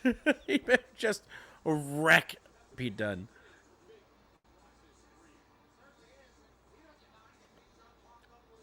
Tank said it's about the younger talent. Sheamus is helping with the push. I get that. That. I just love Sheamus and I want him to do great things.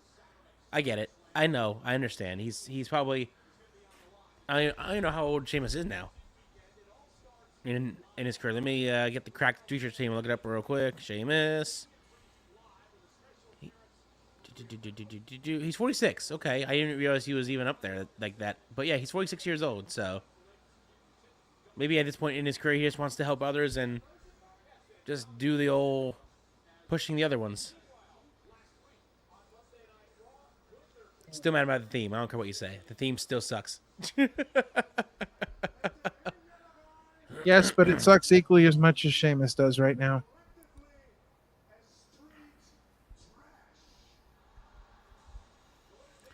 Johnny says that they put Sheamus really good during my childhood. That's a crazy thing to say to myself. I just felt so old. Just Jesus.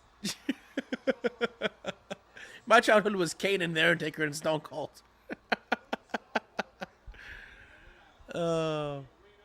Not for nothing, but watching that video again, man, Damian Priest really got Gunther good in the mouth. Oh yeah, that first punch. Oh yeah, he got him good. Got him real good.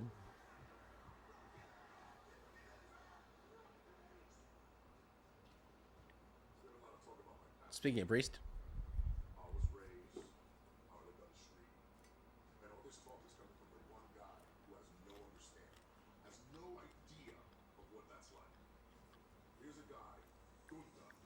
Gunther.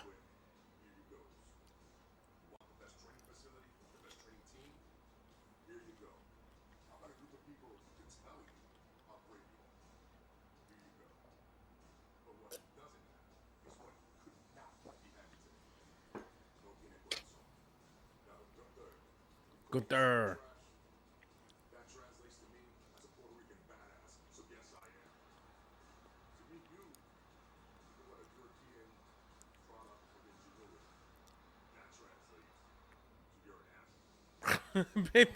Damien's not being nice right now. Johnny said John Cena was my childhood. Now I feel old because he's retiring. I feel happy because he's retiring.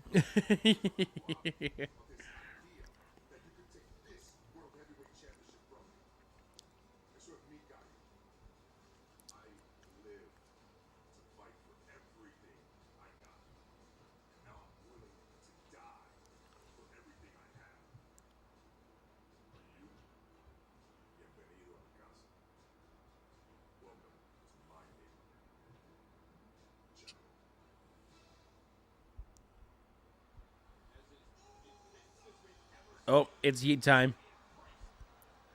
It's time for Yeet.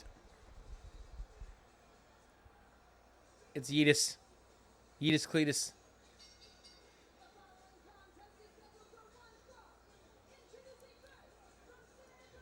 He's facing Carlito, right?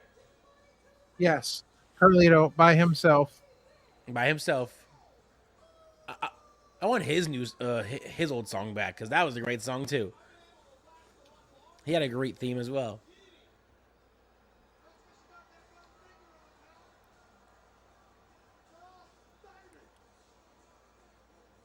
A lot of ad breaks this Raw. Oh, Michael Cole's an embarrassment. Yeah, we're no Yeet.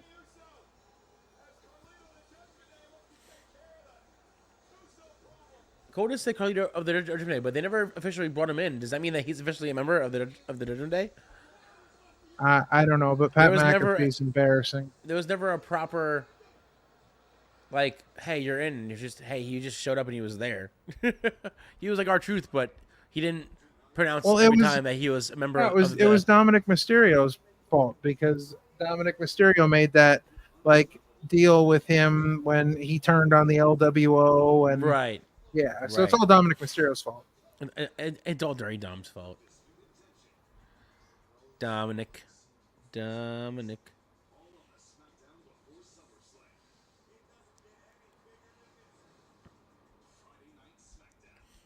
From Cleveland. Huge Friday night this week. Yeah. They've already announced two tag title matches, men's and women's. Yeah. Which I don't know why they don't just do it on SummerSlam, but SummerSlam is already a stacked card, so. Well, they don't really those would normally be like pre-show matches, but they don't really do the pre-show match thing that much anymore. No, they really don't, which I almost like to a point because like it makes the main card feel more important than having no match on the pre-show. Means I guess, but the pre-show I think the pre-show kind of became a negative thing because you looked at like matches because there were a lot of times where there were matches on the main pay-per-view card and then they got moved to the pre-show. So I don't know. I think but maybe they thought of it as a negative and just wanted to move away from it. Yeah, as much as they can. So, in case all of you out there missed the most recent announcement coming from Opinion City, Sean, you had an interesting conversation with some folks while I was not around. Yeah, you were MIA. I don't know where. Yeah, I was kind of. I don't. Yeah, I was kind of missing. I got ambushed. I heard. We have a little clip here. Yeah, we have a little clip here to show everybody what exactly went down between you and our bosses. So Sean, you're here. I'm here. It's essential. You've received the invite. Yes. August 16th. It's coming up. It's soon. The Opinion City podcast is our asset. You are in our employ. Mm-hmm. We want you to host the first annual, perhaps, maybe, State of Wild LLC address. Oh, okay. We have huge news. Capital H, huge news. Okay.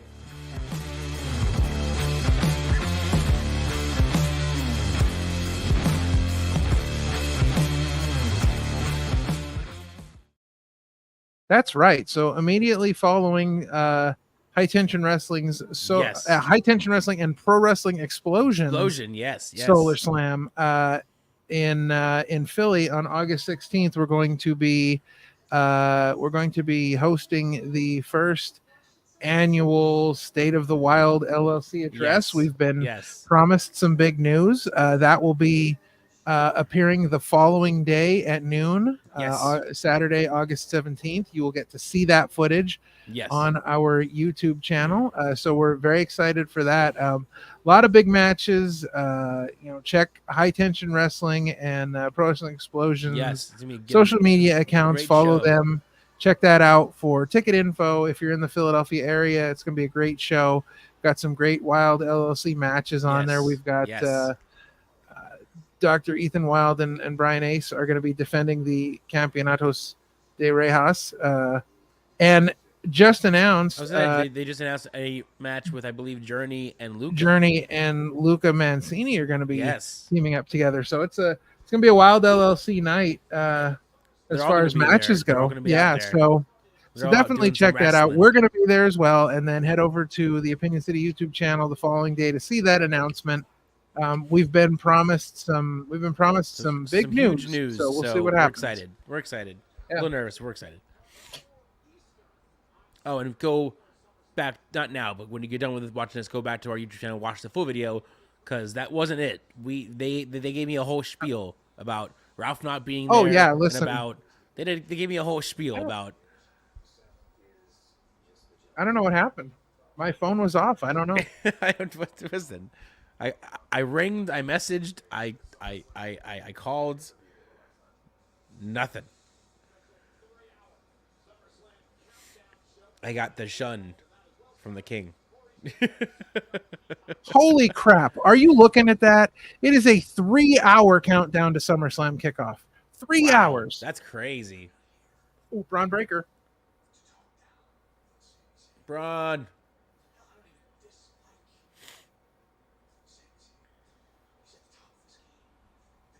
Johnny says, I love Pat and Michael Cole together. I do too.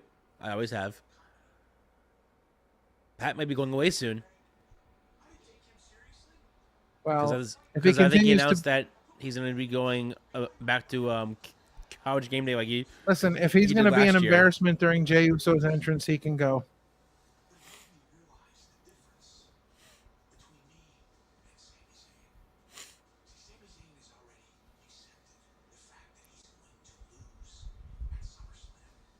Has he though?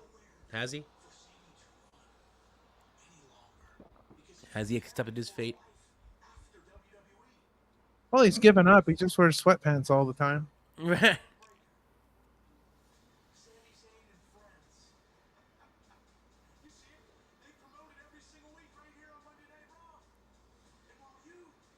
Braun's gonna do a spot probably at one of those shows.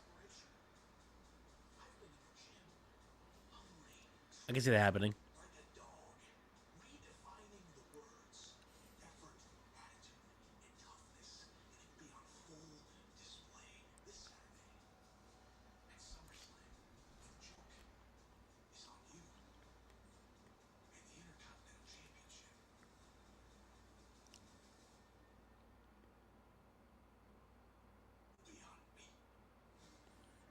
I mean, he's gotten so good since on his run, promo wise, wrestling wise.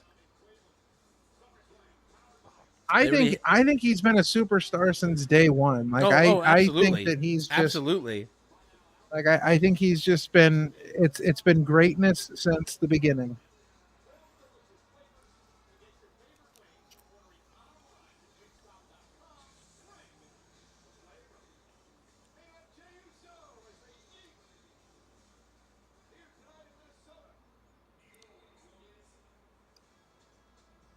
I know it's not cool, that theme song.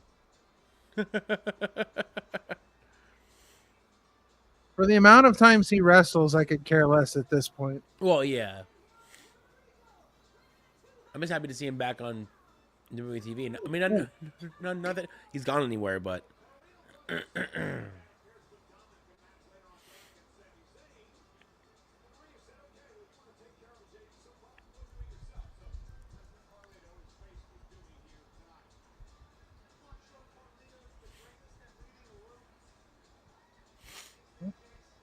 It's El Capitan sweatpants. oh god, El Capitan. Yep, El Capitan sweatpants. That's right. We have Captain Sweatpants, and now we have El Capitan Capitan Sweatpants. Yes. Right.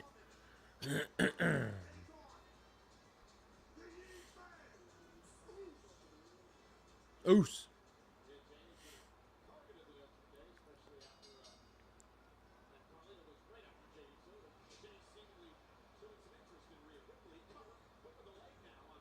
I thought that was gonna be it. I thought that was gonna be it right away. I was like, wow, cardio wrestled 1 second. I thought that was gonna be it. I was about to be like, wow, you really just did him that dirty.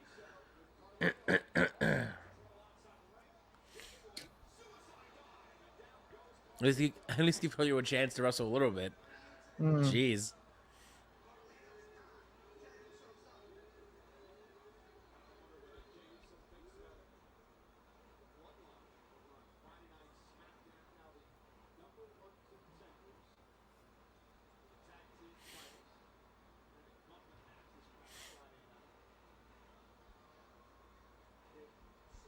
So while this match is going on, which, I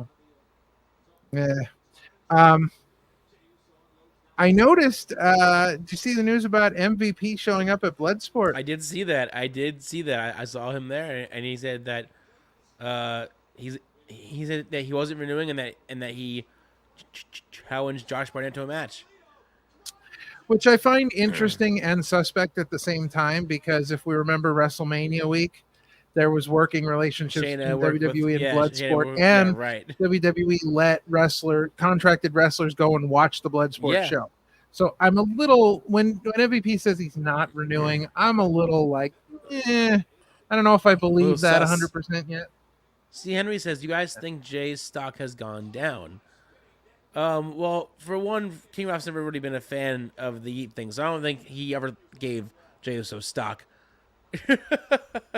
So here's what I have to say. Yes, snooze of the night. Here's what I have to say about Jay Uso. So Jay Uso, for the most part, was almost in most people's eyes a lock to win Money in the Bank. Right. And that did not happen. No. So I feel like he's gone from a main event picture, because calling him main event Jey Uso anymore is just kind of ironic. It's not really a thing, because he's gone from the main event picture. I feel his downfall started at WrestleMania 40. I feel like that's where things fell apart, because I don't think his match with Jimmy Uso did not live up to any of the hype. I don't think it was the great match that people thought it was going to be. It was okay, but it was not great. So I think since then, I feel like they've been trying to find things to do with him. He's been like hanging around with Sami Zayn, like kind of Sammy's friend, but like still in that mid-card area though. Like he's right. I feel like a lot of things have happened. I don't think that he turned out to be. I don't think his run on Raw. See, he said I'm talking about Jay's potato chips. Just playing. I'm talking about Uso. Yeah, Jay's potato chips. The hell is that? Jay's potato chips. Listen, I don't know nothing about no regional potato chip company. Listen, Jey Uso, I don't think his Raw run has ever been what they thought it was going to be, because they moved him over to Raw. They completely separated him from the bloodline. Yeah. Even Jimmy Uso, even when Jimmy Uso makes his return, it's going to be on SmackDown. It's going to be in a bloodline story. Right. Now, eventually they're probably going to have to bring Jay back in on that. But at the same time, it's like, what is going on here? Like, I feel like moving him to Raw and moving him away from the bloodline has not been the great success that everybody thought it was going to be. Right. And I think that's, as far as his stock goes, I think that's where things have kind of fallen down a little bit, because you don't see him in any main event title pictures. You could not honestly see him challenging Damian Priest right now. He's not there.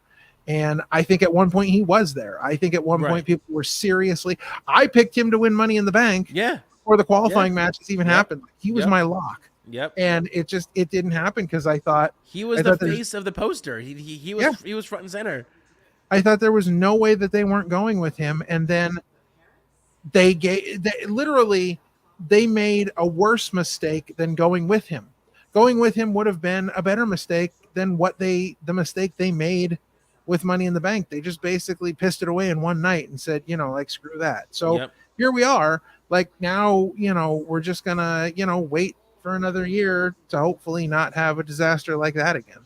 Right. I don't know. Henry said that he thinks that Jimmy's more charismatic, which I'm gonna agree to that. I do like Jimmy. I do. I've always liked Jimmy. I think Jimmy is the more harder edged of the two brothers, and I think that resonates with me more than Jey Uso's kind of like pathetic need to be loved by everybody, where Jimmy's just like, I'm an Uso, Uso Penitentiary, I'm a tough guy, and that's it. Like, that's it. Oh, what's been going on in this match? So basically, it's just kind of been back and forth, nothing special yet. We really thought that at the beginning of the match, Jey Uso kicked Carlito in the face, and we thought that was it. We thought that was over. We thought it was the end of the match, but Carlito kicked out at 2. So it's just been kind of back and forth right now. Nothing spectacular. You really haven't missed much. Yeah, no. But I think, and this is my opinion, I think Jay's stock fell down when Jimmy Uso cost him the match against Reigns. Because that still to me makes no sense watching the Bloodline story back. Because there was WWE dropped a playlist maybe a week or two ago of the full Bloodline storyline and it's like a 2-hour, 3-hour video. And I watched it back from when Jay was in there, and then Jimmy tried to get Jay out, and then they got out, and then watching it finish with Jimmy, I'm like, this still makes no sense why you turned on your brother who was trying to get you out in the first place. Then you got out, and then it made no sense. It made no sense the way they did it, because what they should have done was they should have had when they turned Jimmy, they should have had Jimmy been like, you know what? I'm better than you. I'm the better wrestler. I'm the better brother. That should have been me in that title match, not you. Sense. Yeah, that would have made more sense. But not the whole "I love you" and I was saving you from Reigns. Like, what? No, that's a load of crap. Yeah, that was no. I think that's when Jay's stock fell because you had the crowd behind him for that match, just as they had the match for Sammy. And I think both of those were lost. That's a great thought. I think the thought process here was that we've waited so long to get Jimmy and Jay at WrestleMania because Jimmy and Jay have always wanted that. Oh yeah, so I think that match, right? I think they really thought that it was going to be like this massive, incredible match, like that it was really going to be like because it was as much of a letdown as when we had Matt Hardy versus Jeff Hardy at WrestleMania 25, which was terrible. Right. So I think that like they thought it was going to be a big thing. But it just never materialized. In the basically match a super kick fest. I've never seen more super kicks in one match. The best thing was the spear off the ramp. Right. Through the table. Yeah. Johnny says it's going to be Bloodline versus Bloodline Survivor Series. I think The Rock will be with Solo. I called that a couple weeks ago. Said too. That's what I've been saying. And what I think's gonna happen is I think The Rock is going to convince Solo that when Reigns comes back, that Solo can take him out. Yep. So that Solo is going to get destroyed by Reigns, leaving everything open for Rock to go after Reigns himself. Johnny, I am so with you on this. So with you. If that happens, we're going ape shit on Chillin with the we're going ape shit on Chillin with the OC on Monday night after. We'll have a huge celebration in honor of.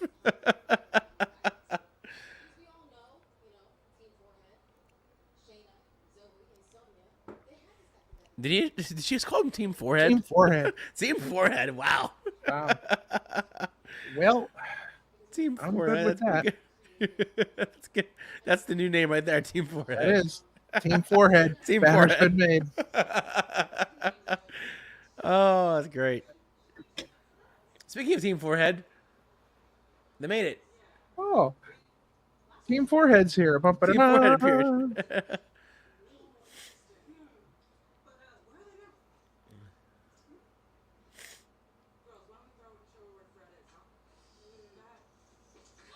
That was a dumb move. Why even fight? Why even fight? You're not gonna win. You're not gonna win.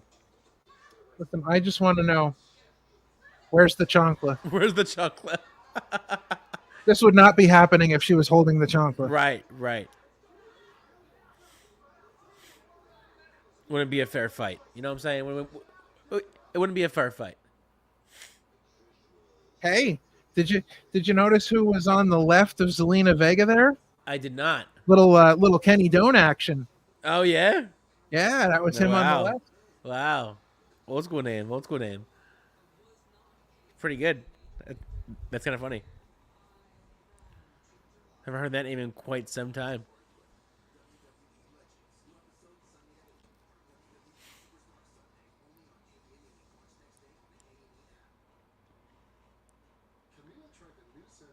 While we're on break, do you want to be a corporate show and show out some merch? Yeah, let's do it. You know,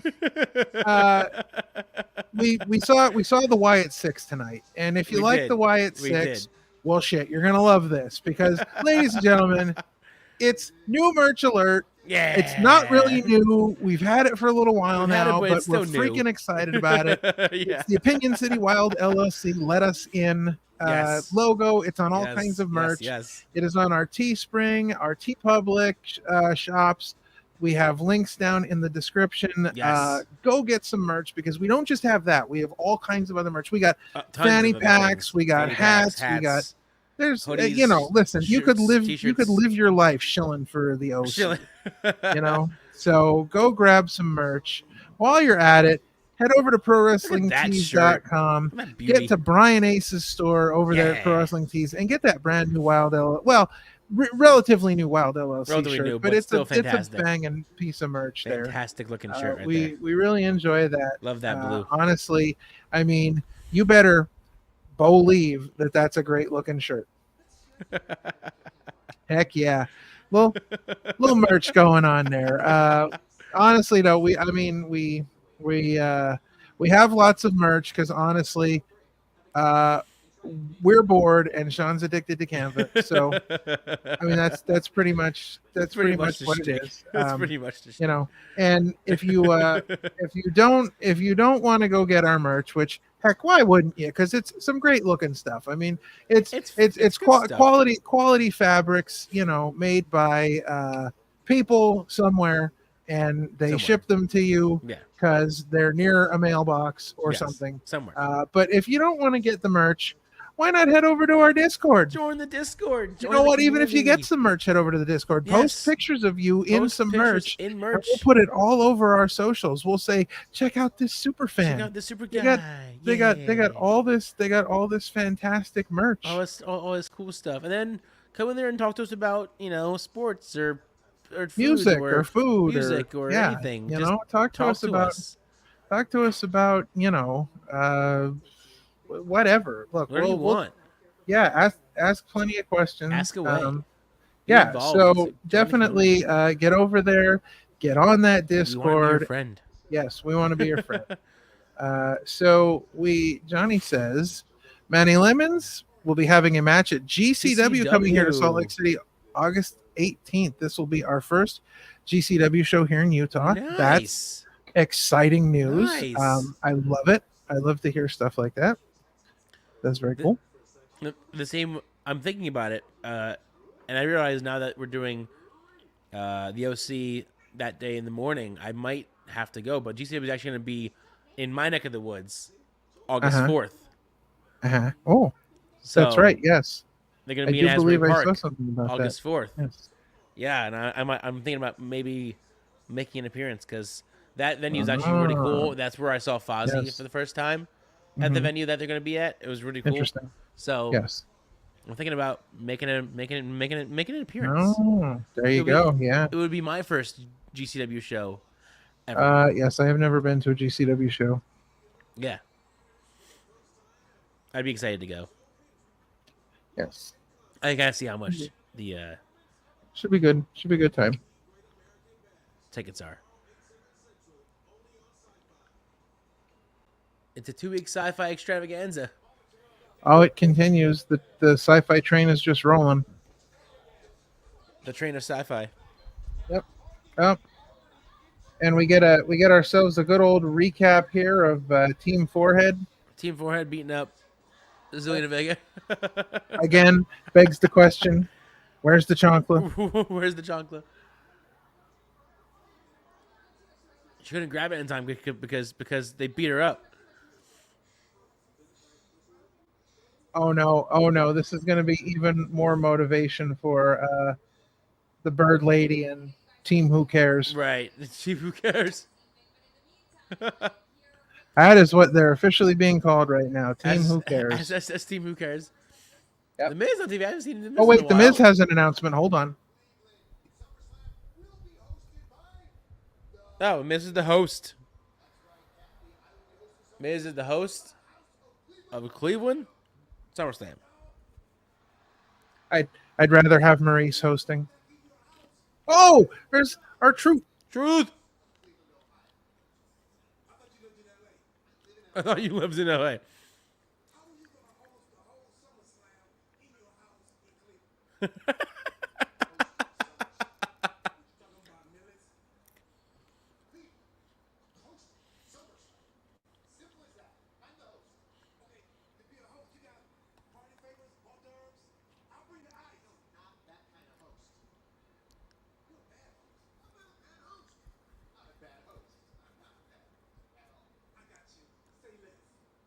Oh no. Oh no. Our truth has plans. Oh no.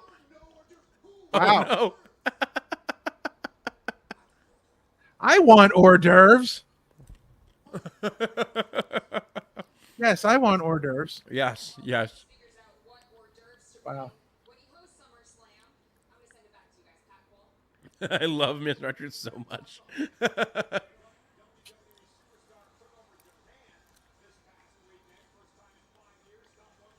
We're talking 5 years. That mask is sick.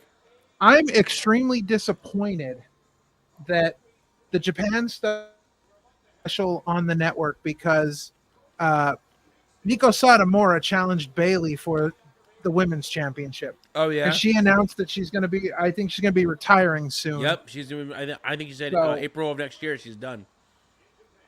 But she got it. She got it. She came out and challenged Bailey the one night, and then the next night Bailey accepted the challenge, and they wrestled the next night.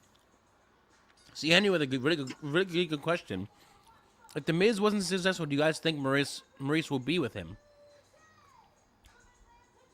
I don't know, because I mean, it's pretty much his success that got them the meeting, like got them to meet to begin with. So they met when Miz was doing like the Diva Search. So he wasn't anything yet before. But he was on WWE television. Like before that, like the only wrestling connection he had was pretending to be the Miz during Real World Road Rules Challenge. Yeah. So like if WWE had not, I mean, obviously WWE saw something in him, or they wouldn't have brought him in. So yeah, that level of success right there, getting to WWE, even if you're hosting the Diva Search, is like a huge thing. Yeah. So that was kind of the whole point in getting him,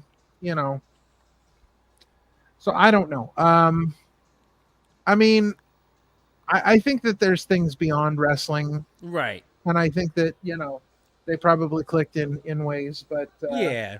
I mean, I'm sure they probably still would have ended up together, but yeah. The important thing is that for Monday Night Raw for July 29th, we have officially hit the trifecta in the degrees of pork Douglas.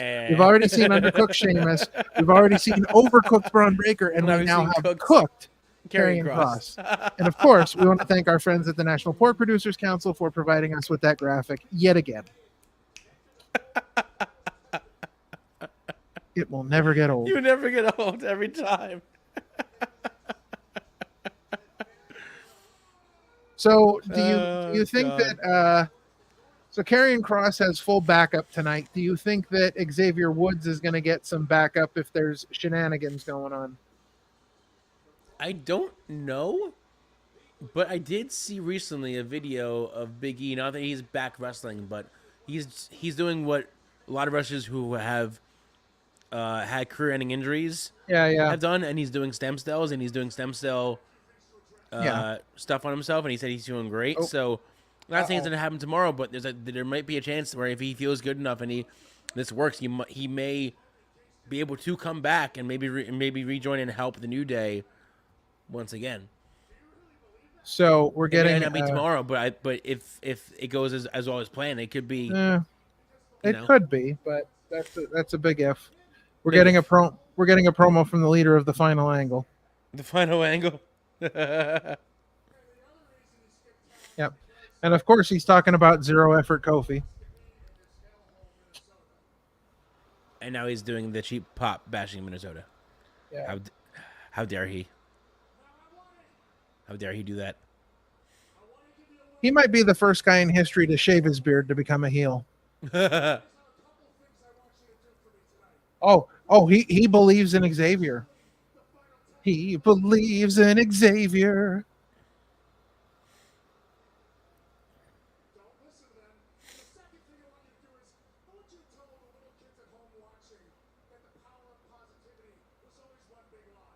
Oh, hit him where it hurts. Hit him where it hurts. Oh, jeez.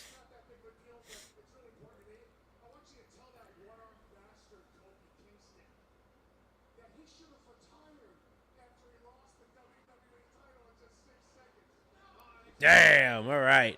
I want him to tell Kofi to put more effort in than zero, and quit looking like you just got out of gym class in high school. That was still probably one of the worst moments in wrestling history. The way that they treated Kofi's ending of his reign by having Brock crush him in 5 seconds. I don't know if I go that far, but it was bad. I would. Just like you have all this, this grandiose thing with Kofi, and then just because they moved to Fox, and Fox was like, "We want Brock." Okay, here's Brock. 5 seconds. 1, 2, 3. I'm like, yeah, but it was easy to do that because I feel like more people didn't care about Kofi's title reign than they did. I mean, I don't think his title reign or Big E's title reign went as well as they should have, because I don't think the fans were that much into it. They were into the initial win, but then after that, I don't think the fans were into it as much as I don't know. I saw the opposite when I watched those back. The fans were hot for both of them. No, Big E and Kofi. I didn't see that at all. Especially Big E, because he had been working so hard for that belt.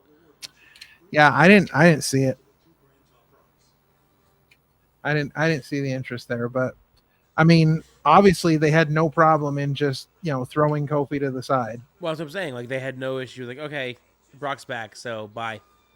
Right. Yeah, but I don't even think it was that. I mean, I think it was a combination of that, but it was also that, Kofi Mania did not run wild as they thought it was going to.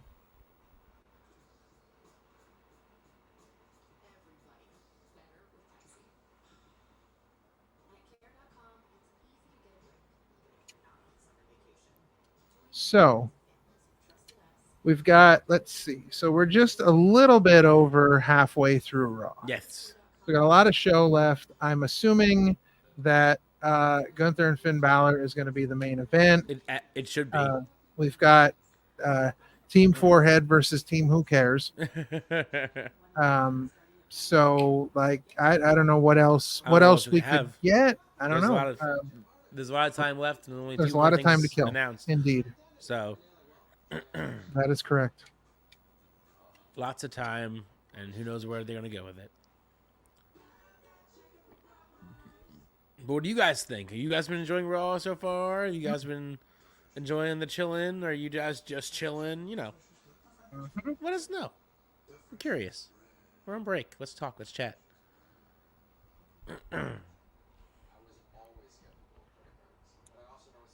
So if anybody is interested, I think maybe. So last night I saw Deadpool and Wolverine because I had to go. I'm not going to spoil anything. I had to go because I have an insanely busy next like 8 or 9 days. So Right. it was like a last minute decision. It was like, if I don't go tonight, it's going to be a while. I will say the the movie was, in my opinion, very well done. I can't wait. I happen to, and people shit all over, like a lot of people are shitting all over like the MCU's kind of recent take on the multiverse. Right. And I've been loving every bit of it, because I am such a huge fan of alternate versions of characters, which is what Yes. the multiverse affords us. And so I love seeing different. I've always been a multiverse person, Yeah. even outside of the MCU. Right. There were some TV shows that did multiverse stuff very well, and I think that they did. I think they did a great job. I'm excited to see what happens. We've all seen the Robert Downey Jr. news. Yes. I was just So, gonna mention. I'm super excited for that. I was just gonna ask what were your thoughts on him being So- announced as Doctor Doom, because So I think it's got going to a be. lot of mixed reactions. Even I though think it's going to be a really interesting take, because you have someone going from the savior of the entire universe to now the guy who's going to be like, he's not, I don't think he's going to be the big bad of everything, but he's going to be one of the like main bad guys in Avengers 5, because Galactus is eventually going to be like the big bad guy. But it'll have be you interesting. seen the meme going out about this being the biggest U-turn, and like showing the Hogan Yeah, I've versus seen that, Hollywood yeah. thing, where it's like Tony Stark, Yeah. and then going to Doom was like But- the biggest U-turn in Yeah. movie history. So for me, you're going from, you being the savior to the, this big villain. I'm excited to see, because we don't know who he's playing yet. We don't know, is it Robert Downey Jr. playing Victor Von Doom? Is it Robert Downey Jr. playing Tony Stark, a version of Tony Stark in that multiverse that becomes Doctor Doom, right? We don't know if it's going to be, we really don't know what it's going to be. It could be, and I brought this up to somebody today, Robert Downey Jr. could be playing a version of Doctor Doom where Doctor Doom in that universe becomes like the Tony Stark of that universe, where he Right. has like a massive, industrial corporation. And like, Yeah. there's so many different ways they could play this. But I'll be interested to see where they bring him in, because Well, he's there- obviously going to be a huge part of 5, because they Right. renamed it Doomsday. Yeah. But he's going to have to show up somewhere in the Fantastic course. Four First Steps. Right. How they're going to do that, because Galactus is going to be the big bad of that movie. I've seen screenshots from the movie already, because they showed part of the movie at San Diego Comic-Con. So Right. there's scenes where like Galactus is peering in a window. There's scenes of the Thing on a dating game show. Like, so Nice. it's crazy. But I'm really excited to see where this goes. I think this is a crazy interesting step that nobody saw Yes. coming.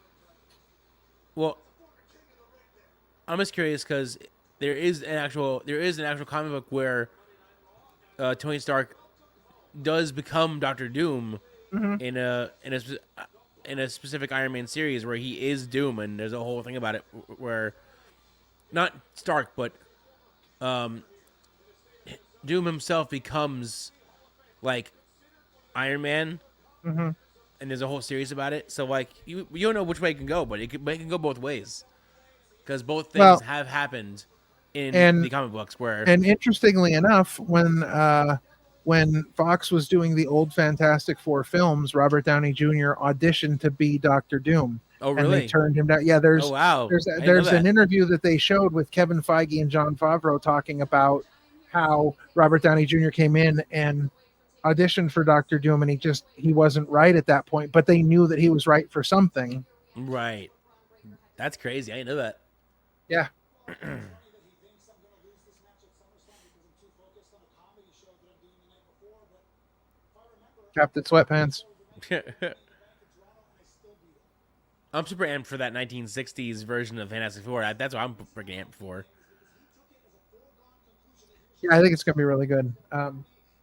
Honestly, like X-Men First Class and Days of Future Past are two My of my favorites. favorite My movies favorites, yes. because they're just the feel of that time period, the way they played it was so good. Yeah.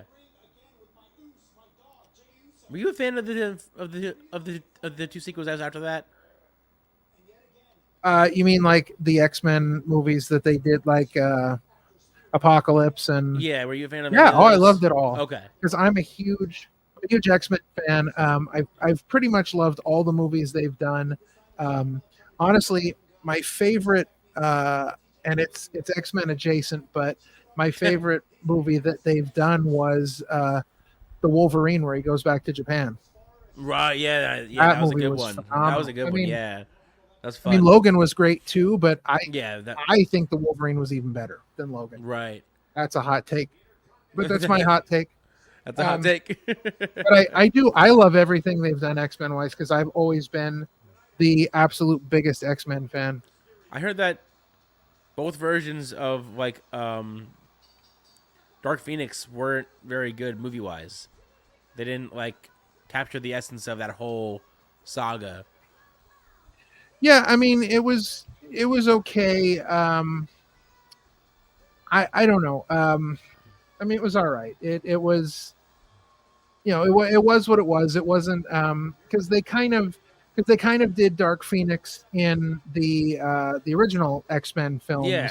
you know, a little bit, but they really didn't have a chance to follow up on it, and you know, so I don't know that we've ever really seen a great like cinema version of Dark Phoenix. Right. Now, Days of Future Past has a Rogue edition. Oh yeah. So I don't know if we may have talked about this before. We may have. Probably. Let me see if I can find it here. The old Rogue edition. We're going rogue. We're going rogue. Get it? Ha ha ha. I'm dumb. All right, so it's the X-Men Days of Future Past, the Rogue cut. No. Because what happened was, in the original X-Men Days of Future Past, I believe it is Psylocke who is using powers to send Wolverine back in time. However, the original cut, which had Rogue in that role, and so Right. Rogue gets a much bigger part of the action in the Rogue cut, and I think it really enhances the film. I think it Right. makes it even better. But yes, I'm a fan of all the First Class series of movies. I think they did a really great job. Patrick Stewart will always be Patrick Stewart, Right, of course. but James McAvoy as Charles Xavier, It was really good. and- I greatly enjoyed it. he was really good. But what was equally good was Michael Fassbender as Yes. Magneto. Like those two, Yes. seriously. I mean, I love Ian McKellen. I love Patrick Stewart. They were great in their roles, but Yep. McAvoy and Fassbender just played them in a different way, and I love them. I think it was fantastic casting choices. Yeah. But all the X-Men series of First Class, like that whole series of movies, I thought was great, and I was kind of sad to see that be the end of it. Right. People really didn't enjoy some of the films, like the Days of Future Past. I think is one of the most critically acclaimed and highest of any. Oh, it's so good. Days of Future Past is so good, It's but so good. Yeah. but after that, it kind of fell off the wagon for some Yeah. people, even though I really enjoyed it. It kind of teetered. But I'm excited to see where they go with the X-Men now. Yes.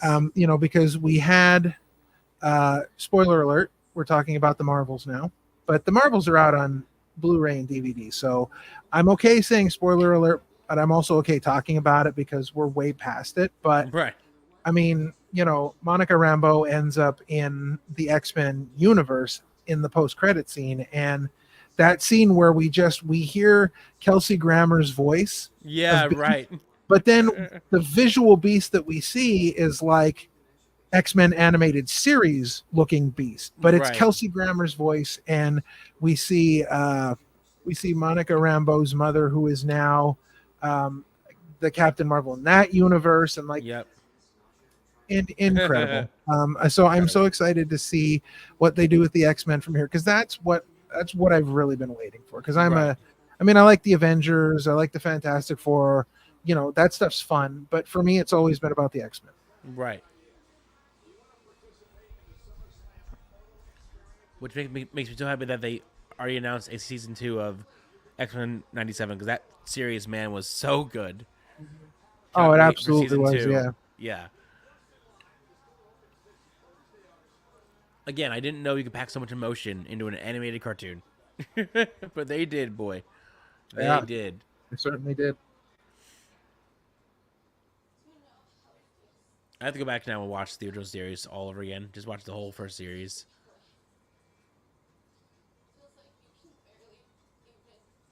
Liv. Sad Liv.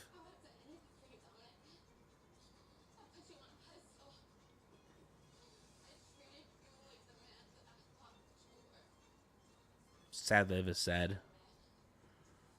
Johnny says we only have 1 more hour of Raw left. Yes, we do. Only 1 more hour left. Indeed. Thanks for keeping track. He said, like I said, everything we got, I want to be 5 hours. No, I want to be 2 hours, not 5 hours. No. No. Johnny, listen, Johnny. Calm down, buddy. We need to go back hours, not Whoa, forward turn hours. it down a notch. We need to bring it to like a 2 hour Raw, 2 hour SmackDown, an hour NXT. Listen, dial it back a little bit. when Raw goes to Netflix, as soon as Raw is over, you can watch it back, and that'll be your 5 hours. There you go. Yes. Oof, 5 hours. If they ever did 5 hours, this stream would be no more. I'm not sitting for 5 hours. I'm sorry. Well, SummerSlam's going to be like 8 hours by the time you watch the 3 hour pre-show, and then probably like 7 hours of show. I don't know. It's going to be ridiculous. Well, it's like Mania when I went to 35. It was like an 8 hour show. It was nuts. I was there from like 4 to midnight. It was ridiculous. Wow. I think we're gonna. You know what? I think we're going to amend the. I think we're going to amend the banner for Liv. For Liv. Sad Liv. Liv is sad. No. Heartbroken Liv. It's Looney Tunes Liv. Looney Tunes Liv. So God. Yeah, because she is out there. Her obsession with Dateline Dom has lost her gone. mind. Like, listen. She done lost her damn mind. Dom yelling broke her every soul.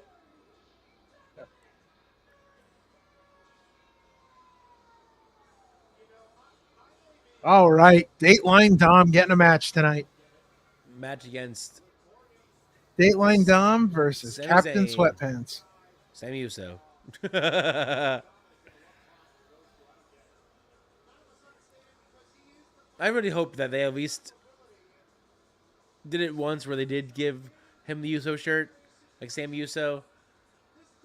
I think they did, but part of me wanted Reigns to like actually give him the Uso name and then say, no, screw you, you screwed me.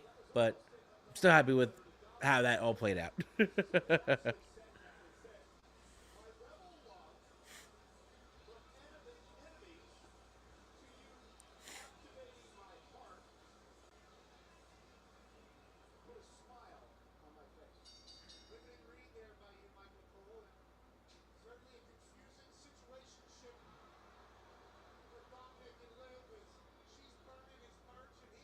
Dom's already coming into his own, man. Since his heel turn, I really think Dom was like probably one of my favorite wrestlers, like favorite members of the Judgment Day, favorite like overall improvement, like everything, like his all of it. I'm just happy for him. Happy that he's doing good.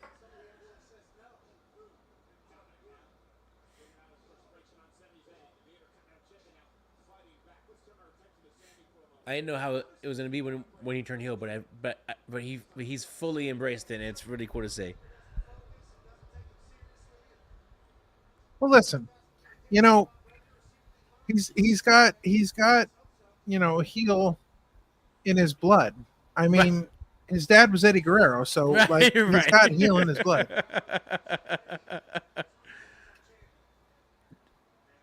Are you saying we need to have another rematch with the Rey Mysterio versus somebody for the custody of Dominic? Well, no, I just think that we need to, acknowledge that, he looks like, Eduardo Guerrero Jr. Right, right. Here we are, another commercial break during the match. Yeah, this has been I love these. This has been a Raw of many commercial breaks. I feel like more so than usual. This is the Raw of many commercials. Many breaks. Yes, too many breaks. One too many breaks. Yes, too many breaks. Too many options. Not enough options.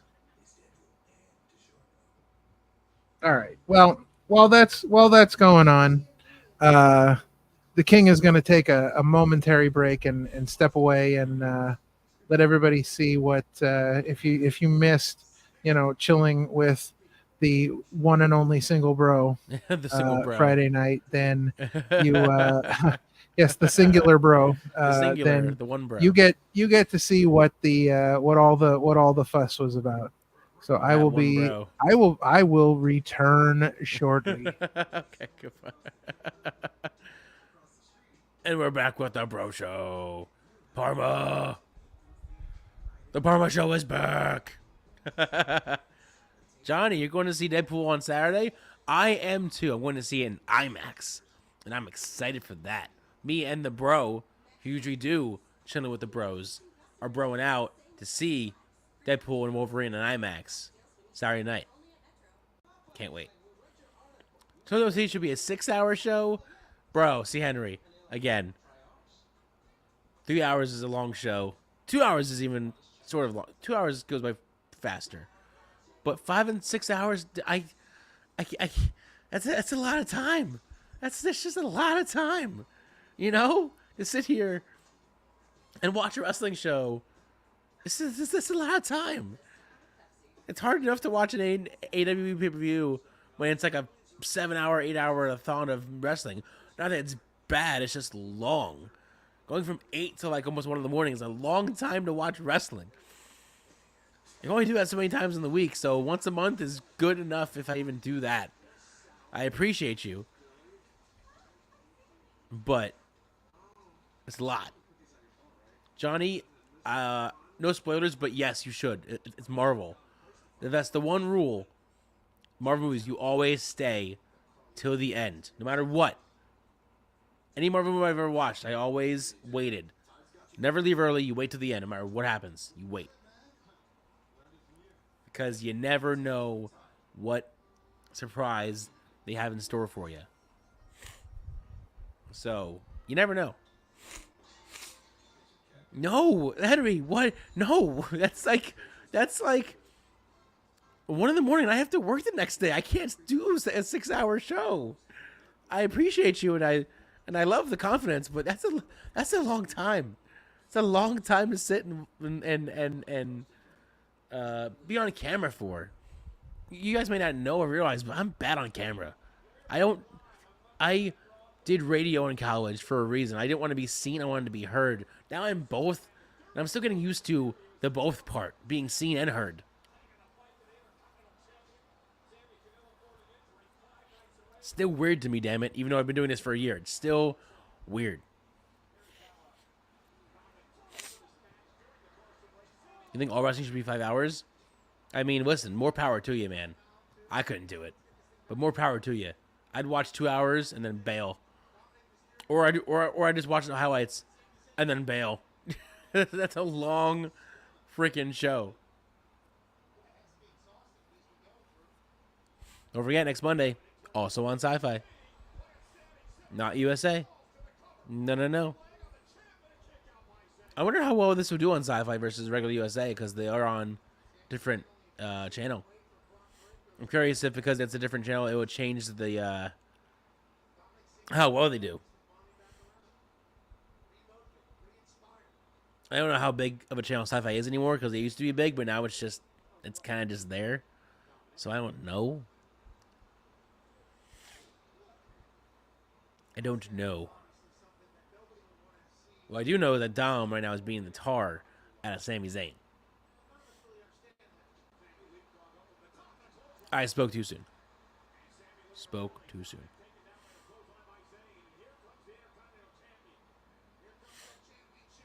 You guys think Liv comes out and costs down the match? Her and her crazy self.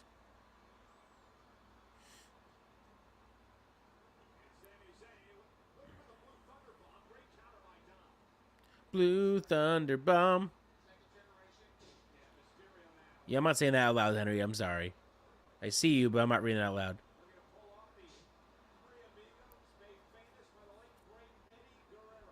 I don't know who Pete Rosenberg is. At least I don't think I do. Maybe I'll look him up. Get the Cracker Research team on the scene.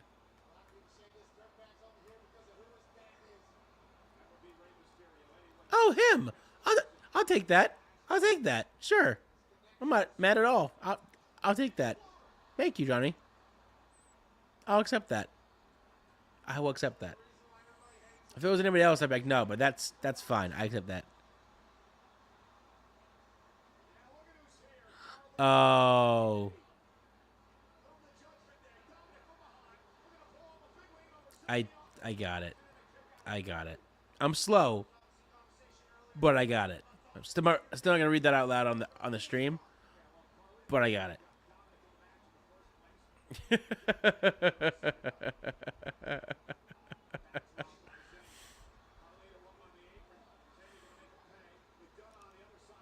Sorry, it's been a long day.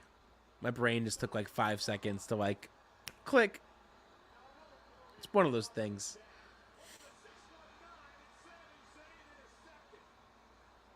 Sometimes the brain don't work. Sometimes the brain don't brain, you know? Oh, wow. Both of them came in. Jesus. I was not expecting both of them to come in. Wow.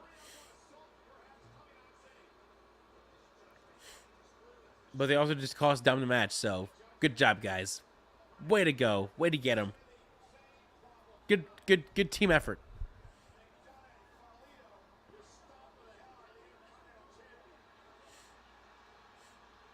Oh, there's Mr. Yeet. Jey Uso in the house. Come save Sami Uso. Sami Uso. The big goose. Oh. Man. Yeet's gonna fly. There you go. Yeet guy flew. Now Sami Zayn's gonna fly, isn't he? Gonna go for another spin, another jump. Oh, I lied. All the shenanigans happening tonight because of SummerSlam. All the shenanigans. The bronzes and the Judgment Days. And the fast freaking spear. Oh, God! He caught one of the biggest boots ever. Yo. Braun can't be any faster, man. I've never seen someone run so fast on the ropes like that in my life. It's crazy how fast that dude runs the ropes. Plus that top-down camera shot of him running around the ring. Amazing. I love that. Love it so much.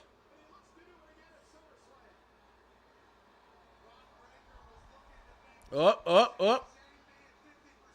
Got him. He got him out. It took some time, but he got him out.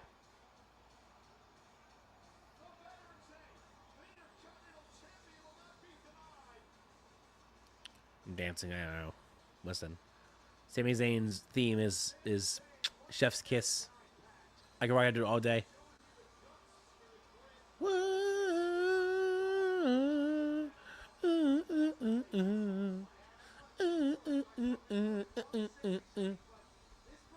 We're back. We're here. I swear. We're here.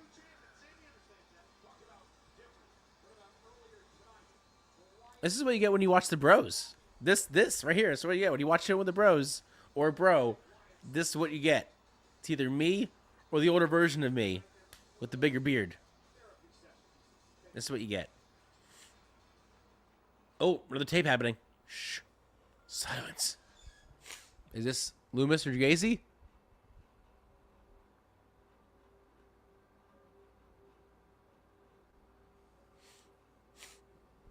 It's Loomis.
All right.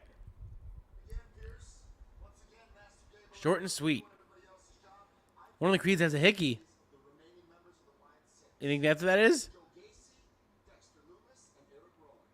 Something, all right. We know that. My point is, next week on Raw, me and the Creed brothers versus those three freaks, 6-man tag. Make it happen. Of course, that's what make it happen. Consider it official. Wow. First big match for the Wyatt Six has just been announced. Gable and the Creeds versus Loomis, Rowan, and Gacy. Wow. There you have it, folks. First match on Raw. I'm excited. I'm down. Let's see him in action. All right. Which means that they're having a match at SummerSlam, which is good, I think. Because SummerSlam already has 7 matches, 8 matches. A lot of matches. Too many matches. And here comes, what did the King call him? Let's go look in the...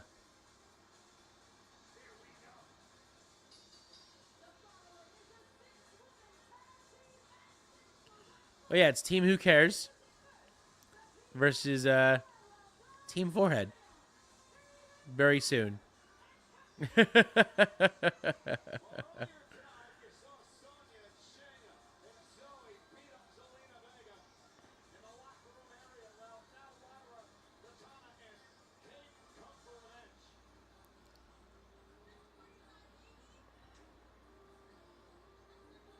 Yeah, next week's gonna be a good one, Johnny.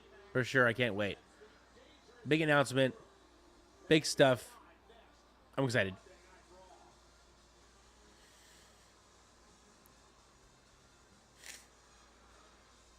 So up next, as I said, is Team Who Cares versus Team Forehead. We will see what happens with that. But while we're waiting, guys, even if it's just 1 or 2 of you, first of all, I said it earlier, if you're here, it's the buddy system. It's how we do things here. If you're here, hello. Love to have you. Go out there. Find your best buddy. Like, hey, I'm watching Chillin with the OC with Parmesan by himself because King Ralph is doing other things. But he's rocking solo. He's pretty fun. Maybe. I think. Tell him to like. Share out the video with everyone you can. And have them come over here and chat with us. And comment, interact, ask questions, chill. We're just chilling. Bring your bros over. Bring them all over. The more bros, the better. Bring your buddy. Bring your buddy bro. Bring your thunder buddy. Thunder buddy. Haha. Bring them around.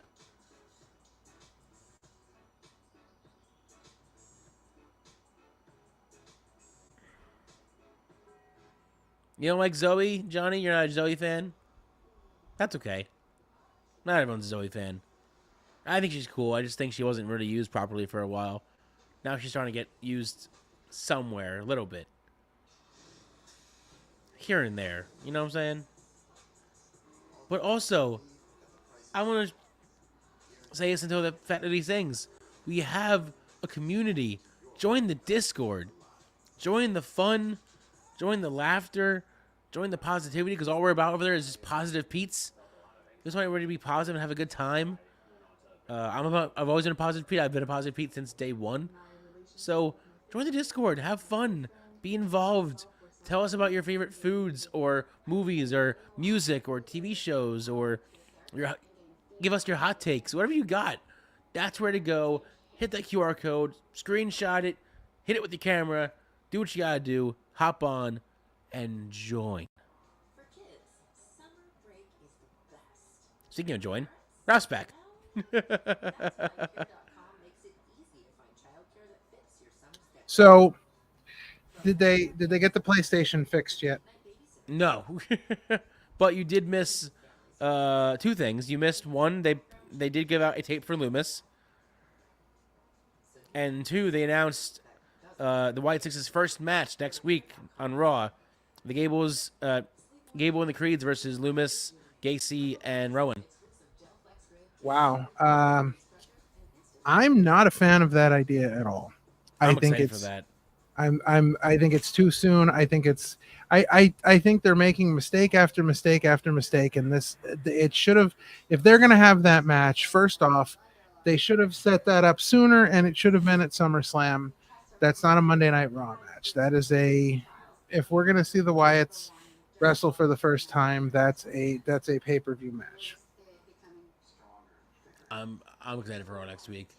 I'm not. I think that's a mistake. Yeah, I don't think it's too soon. I'm with Johnny. I don't think it's too soon.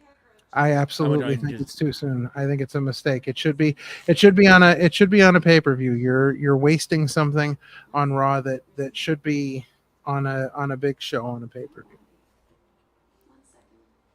I'm down. I'm down for anything Wyatt 6. I am not. Well, unfortunate.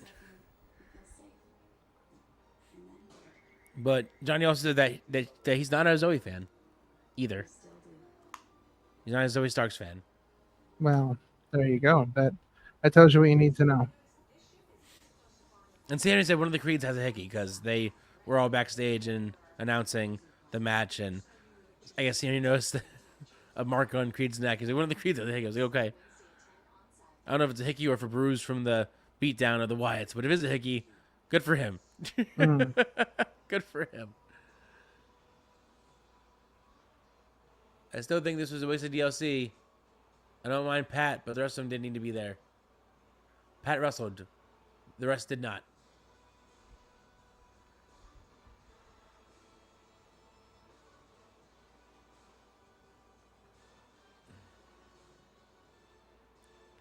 They could have saved those other 4 spots for some NXT wrestlers. So you, the Stooges, have caused all kinds of controversy. The fact your DLC pack of the Pat McAfee show is available Wednesday. Yeah, see, Henry, wow. Ralph is the real king, not Jerry. Woo! That is a hot take, yet a correct one. That is a hot take and a correct one. Oh. So again, we have another tape from the Wyatts, and I've learned nothing from it.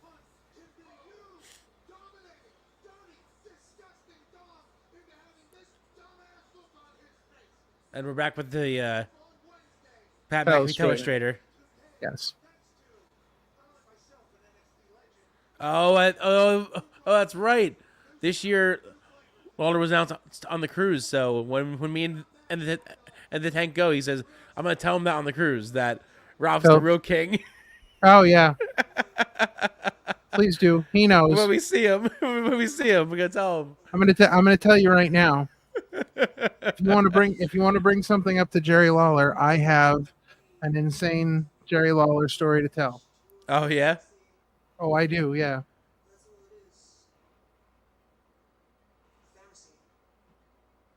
The reality is that this set day at SummerSlam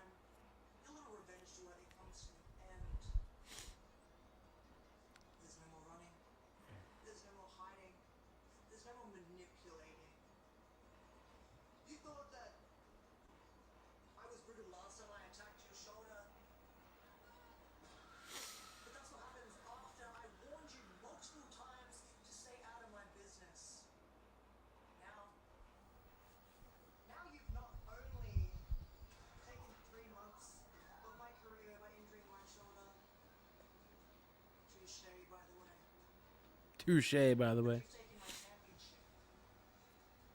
You've tried to manipulate my family, my Latino heat. You so badly want me to be the demon in your little fantasy dream. But at SummerSlam, it's time that I get my revenge.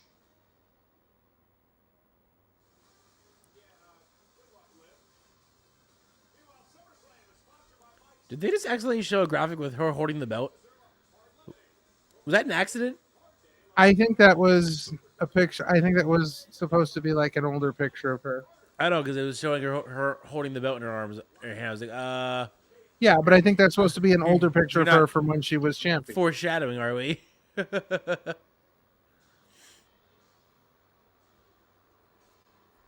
Well, it's good to see that Team Who Cares is standing in the ring, and now we get the entrance of Team Forehead. What's the Lawler story? That's more of an off the air story. Can't say it on the air and then not tell it on the air. I certainly can. Was it not safe for work or not safe for stream? No comment. Knowing Lawler, that's probably true. Even though when I met him like 2 years ago, he was the nicest dude when I met him. Oh, he's a nice guy. I'm not He's saying cool. anything He was about the that. nicest dude. I'm not saying anything about that. I mean, No, just in general. I met Slaughter that night. He was the funniest dude. I met Lawler that night. He was great.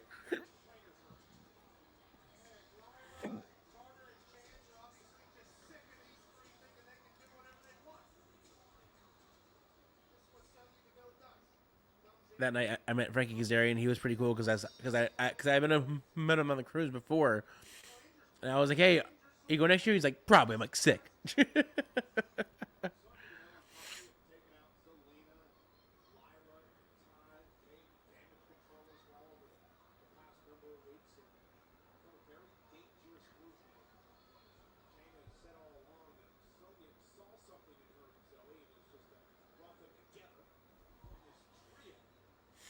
This trio, this unnamed trio.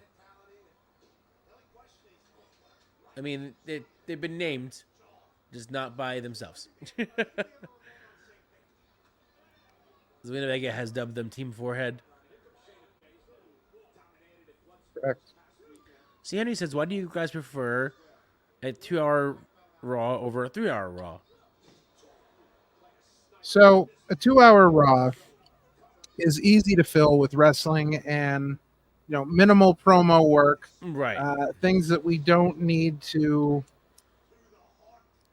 things that we don't need to be like concerned about. With a 3-hour Raw, you've got to fill so much time, you get matches that may not be the best matches. You get probably too many promos, too many commercial breaks. It's like you're dragging it out in 3 hours. Now, I agree that it will give some matches and some promos more time than they would get on a 2-hour Raw, maybe more time that they deserve to have. But honestly, filling a 3-hour Raw every week and making it enjoyable. Good from beginning to end is a really hard thing for them to do. And I think that a 2-hour Raw could serve them better.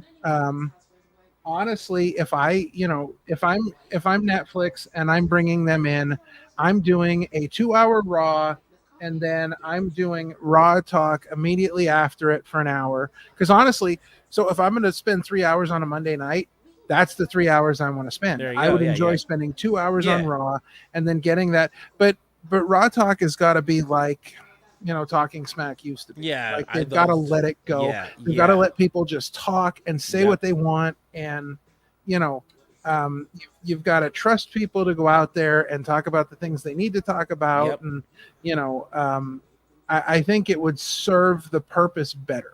Right. Yeah, no, I agree. I think even watching like SmackDown or AEW versus watching Raw, 2 hours goes by like that. Whereas 3 hours, it feels like, even though it's just one more hour, it's a slog. You gotta slog through the extra hour. Whereas 2 hours, it's over and gone before you even get through it. Especially if it's a good show, it just blows by. Yeah. Plus I feel like, yes, they have a bigger roster, but you can still use your time wisely in those 2 hours to get everyone that you want in on the show. Mm-hmm. It's just hard because a lot of the show does feel like filler on the show. That's the problem. I mean, you think about going back to like the days of like WCW Nitro being 3 hours. Yeah. The amount of filler and crap that you had to put up with to get through that 3 hours. Get through the 3 hour show. Unfreaking real. It's a lot.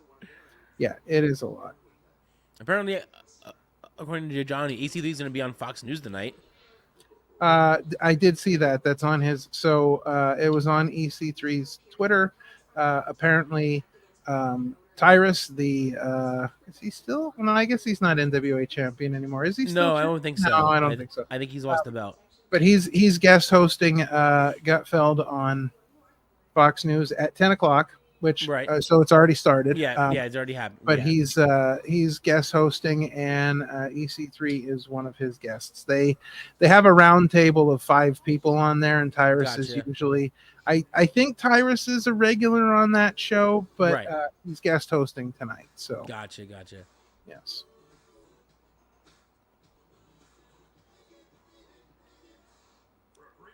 So there you have it. But I'm still on your thought that we had mentioned earlier that we think that when Netflix goes to when Raw goes to Netflix, it will be 2 hours, and then when SmackDown goes to USA, they might make that 3 hours. It's possible. I don't want that, but I know that you have discussed that. Yeah, I don't know prior. if I see that, but I mean it's possible. Oh no, we've discussed this where you did say that you thought that if Raw's going to go to Netflix and they make it 2 hours, you can see a world where they make SmackDown 3 hours. I could see it, but I mean it's possible. I'm just happy with 2 hours. I think if you really want to go all for it, you change everything. You make Raw 2 hours. You make NXT an hour. You keep SmackDown at 2 hours. You can still have good content, but just make it a little bit shorter. Yeah. Because I think you can have an enjoyable 1 hour NXT show and still get everyone that you want in, that you want to showcase. That's growing. Just make it an hour. I've slowly been losing interest in NXT.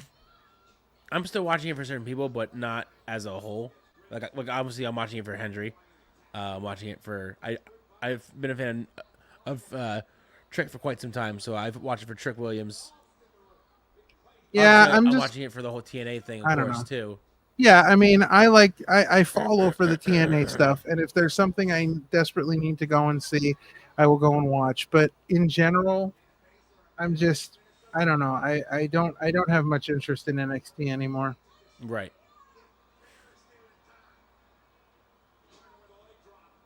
I just feel like part of me thinks that when NXT Black and White or Black and Gold died and then brought out 2.0, that's when NXT, in my eyes, kind of did die. Mm-hmm. Like that was it. That was it. I know what they're trying to do, and I know what they're trying to do with it. But I don't know.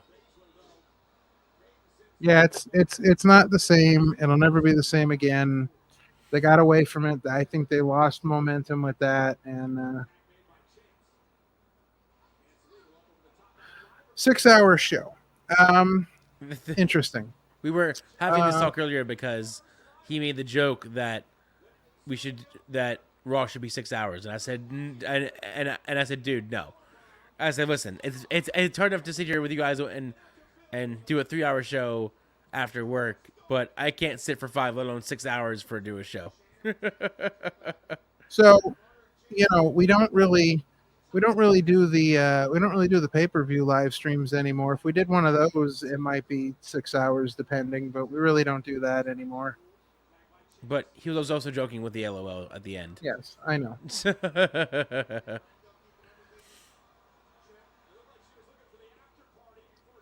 But it's not like we haven't been on the air for 6 hours before. Right. No, yeah. Oh. Ugh. Oh, boy. You're not interested in this match? I take it. Snooze of the night number 2. And the match is over, so there you go.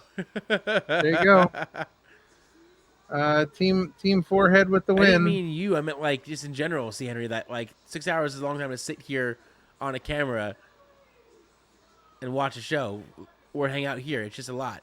It's just a long time. Listen, It's pulling a the long curtain, time. pulling the curtain back. It's a lot to do these things. Not that we don't enjoy it. Not that No, we don't, do. But it is a lot to. Damage Control is back. I didn't even know they were gone. Think we get this one added last minute to SummerSlam. I mean, what? They're at 7 matches now. That would make it 8. Well, they have a 3-hour kickoff show, so they might as well. Add I'm one sure match they're to the going to kickoff have. show. I'm sure they're going to have something on the kickoff show, because they're not going to talk for 3 hours. That ain't going to work. Right. Moonsault on everybody. Wow. They got a boot right to the forehead with that moonsault. Yeah, right.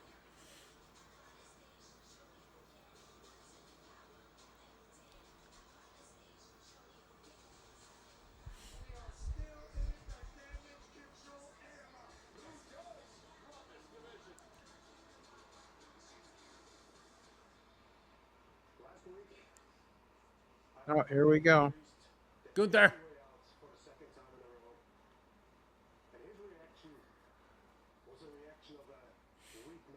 I've often thought about getting into stand-up comedy. Dude. the stuff that we talked about off camera. Yeah, I'm very situational about all this the comedy is very comedic like things that I do. It's very in the moment. situational. It's very like very much like in the moment kind of stuff. I thought I could probably. You should have seen a Mania something weekend, together. man. We got a chance to walk the steps and do all the hard. This dude decided to film himself run up the steps. It is the most hilarious video I've ever watched in my entire life. I'm running the rocky stairs, and I have my cell phone in front of me, and I'm filming myself running up the stairs, and Sean is behind me filming myself running up the stairs. So yes, I then I almost died because I tripped when I got to the top. I caught myself, but I almost died. But yeah. And then when I was done running, I almost died again from out of breath. heart and lung failure. Right. Yeah, it was quite an interesting day running the rocky stairs. But, right. I had to run the rocky stairs. You had to do it. You had to do it. You had to do it. Yeah, it was a must happen. So He said, "Here, honestly, you have a very funny, dry sense of humor." it's again, I'm very situational. I see things happen around. I'm very quick witted. I think right. Is what it just happens in the moment like that. Things pop into my head very quick. Right. Things just happen, and then they just happen. Yeah, exactly. The shenanigans slowly begin, and then they just build and build and build. Right. Yes. You should see him at a wrestling show. It's a riot. He's the biggest heckler probably of everybody on the show. I am. That's me. Yeah.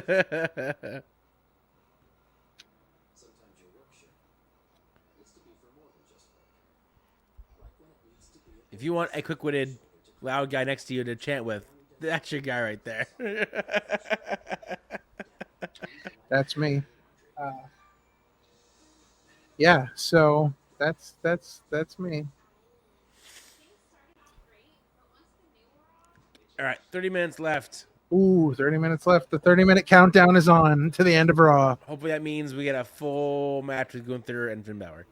Boy, I hope so. A full, just give me the full thing. Give me the full Yes, match. don't even, yep, just do it. Don't even.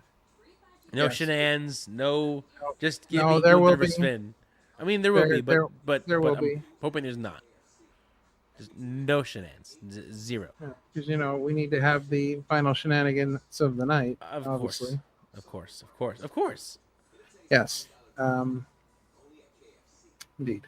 Did I miss an intervention? Johnny said, sounds like my intervention is over. What did I miss? I don't know.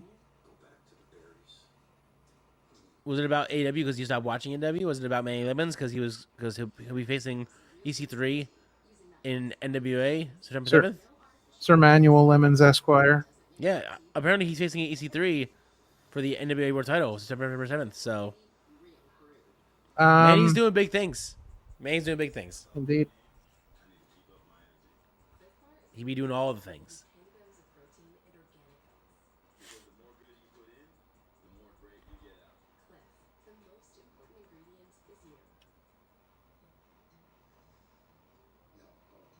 No.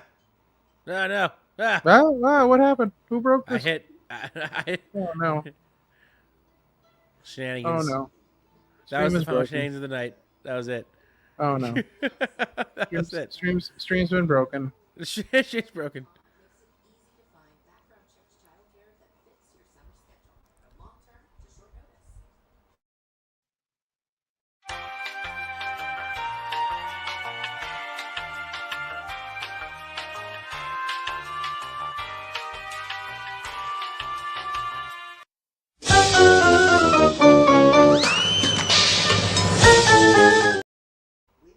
Oh, and we're back. All right, what a broken show.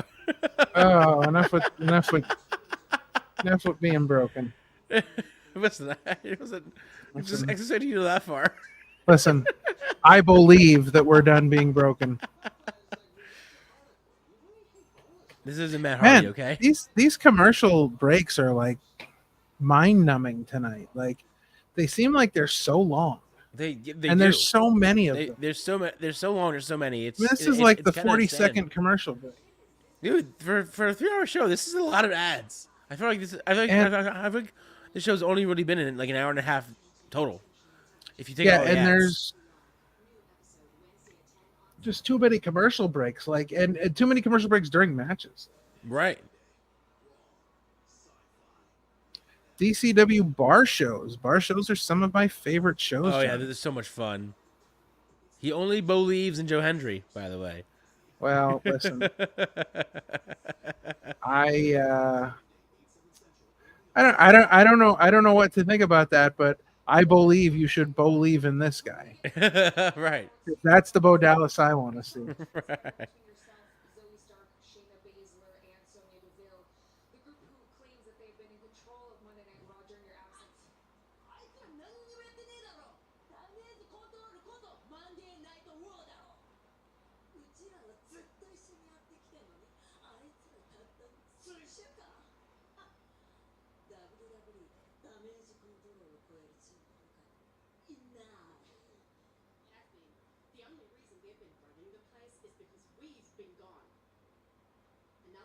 How long have they been gone for? I don't even remember them really being gone. Do you? Yeah, they've been gone for a couple weeks now. I mean, they've pretty much been gone the whole time that Team Forehead's been doing their thing. Oh, okay.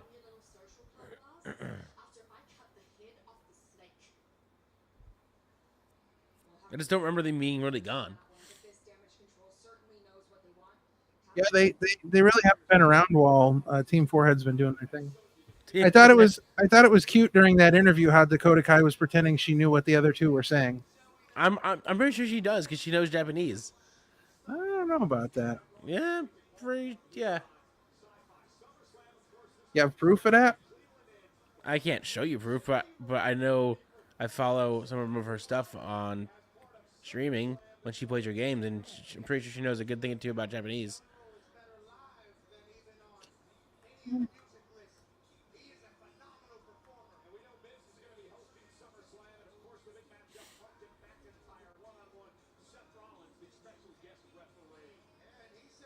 I'm pretty sure she actually did a video where she spoke like fluent Japanese with them in a promo.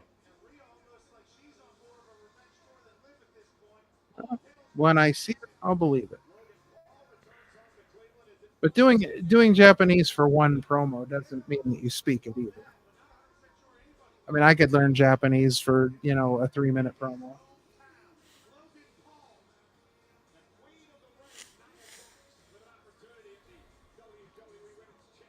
Why don't they call him King Gunther? Why do they only call her Queen Nia Jax?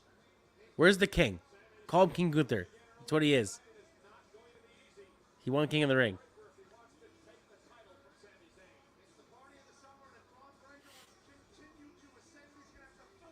This is ridiculous. We're wasting time. Get to the match. I know. We're wasting valuable time on this nonsense.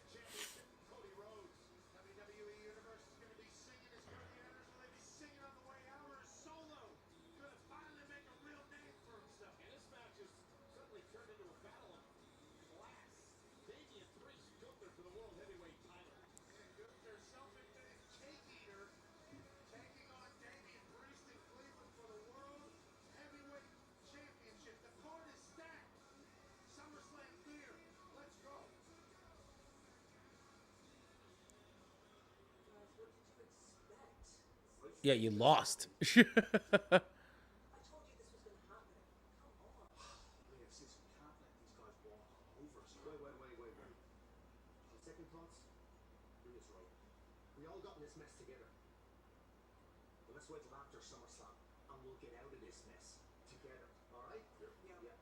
Why after SummerSlam? Why? Why after? I'm just gonna say it again. I'm gonna put it out there. If you need any help with Gunther tonight, we got you. Just say the word, man. How many times we gotta go over this? Rhea at SummerSlam, you're going it alone. Damien at SummerSlam, you're going it alone. So tonight, I gotta step up and I gotta go it alone. You don't think I'm good enough? No. That's not what we mean like this. Yeah, it's not like that, dude. Look, our problem is Gunther. Yeah, the more I'm watching Damian and Rhea, the more I think that you're right about them being together the whole time. The body language, the way they talk to each other, to them.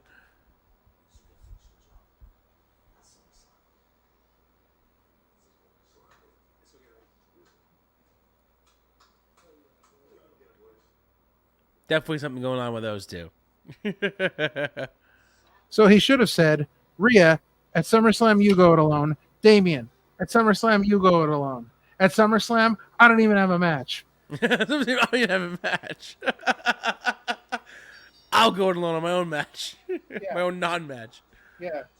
I'm going to go it alone as I try and buy a scalp ticket during the kickoff show. Oh, no. That's great. That's all right. He won't, because he won't be alone at SummerSlam. He'll have the freakishly large head JD McDonough with him. Right. This should be a great match on the show, though. I'm so excited for this match. Should be a lot of fun. A match like 4 or 5 years in the making.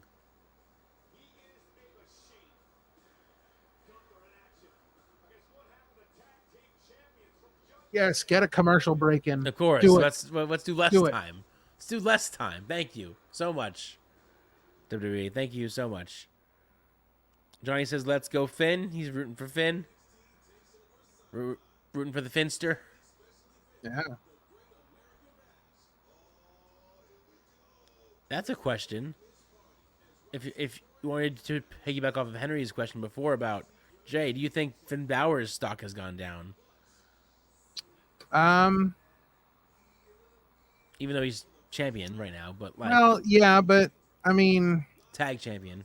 Yeah, I don't, because I mean, they really kind of, you know, the whole tag team title loss at WrestleMania was about getting our Truth is WrestleMania moment, and then I Right. feel like, you know, I don't really feel like they've done much for the tag titles and putting them back on the Judgment Day just because, you know, we're not really doing anything with them. Right. Yeah, it's just I don't really see that as much of anything.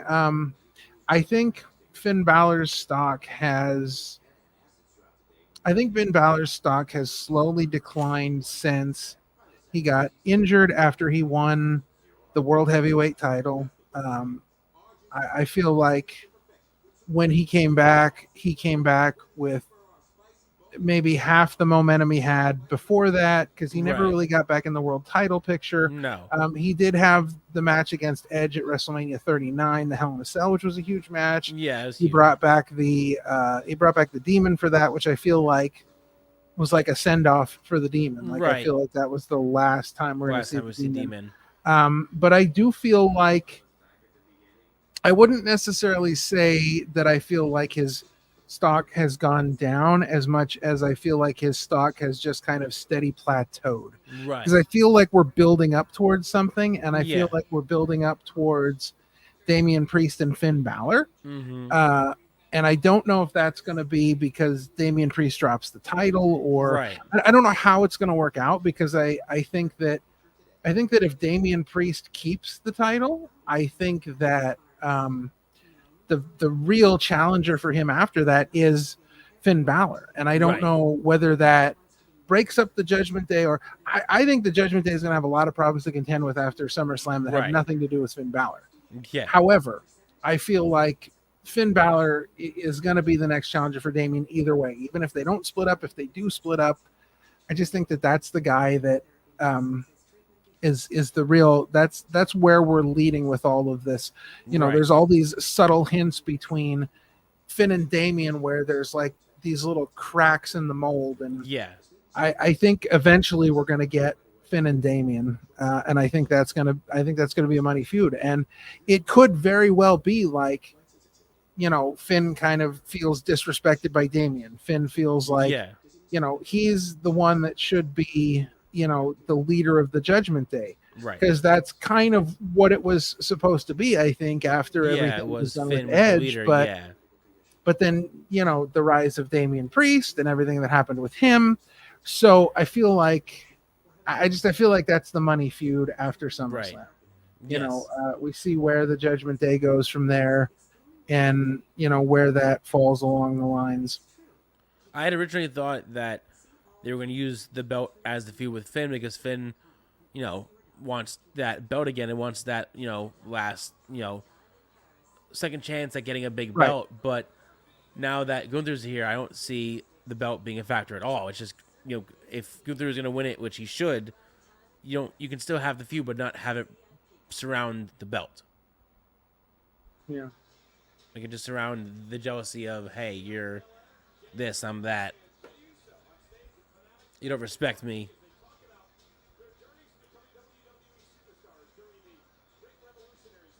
Fanatics Fest, New York City.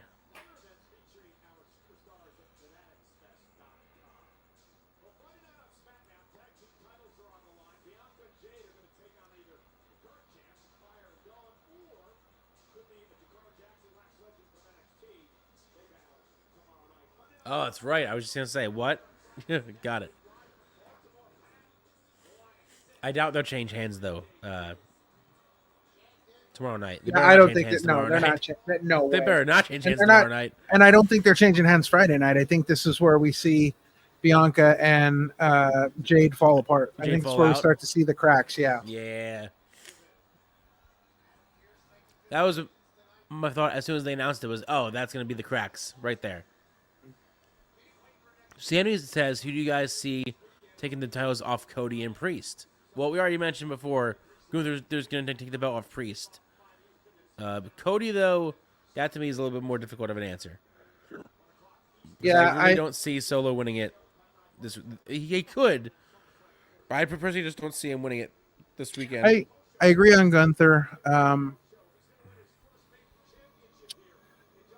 I don't know. I have my own thoughts on Cody. The problem is, well, I mean, I guess it's not a problem because I think, like, we talk about The Rock, but I think The Rock's going to get taken out of the picture here because I think ultimately we're heading towards Rock and Roman. Right. So I don't think it's going to be The Rock. I don't know. It's a hard guess. It's a hard guess who could be the next one to take it off Cody.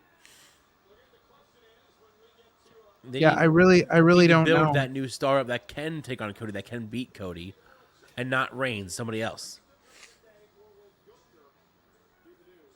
I will say I do see one thing happening before Cody's reign is over, because I think, and let me just get the crack research team on something here quick. Alrighty.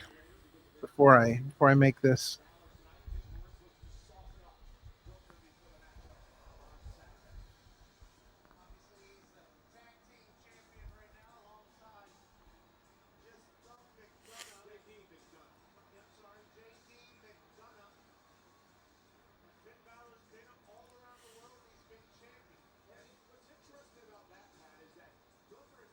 So, a certain AEW wrestler's contract is going to be up in the fall.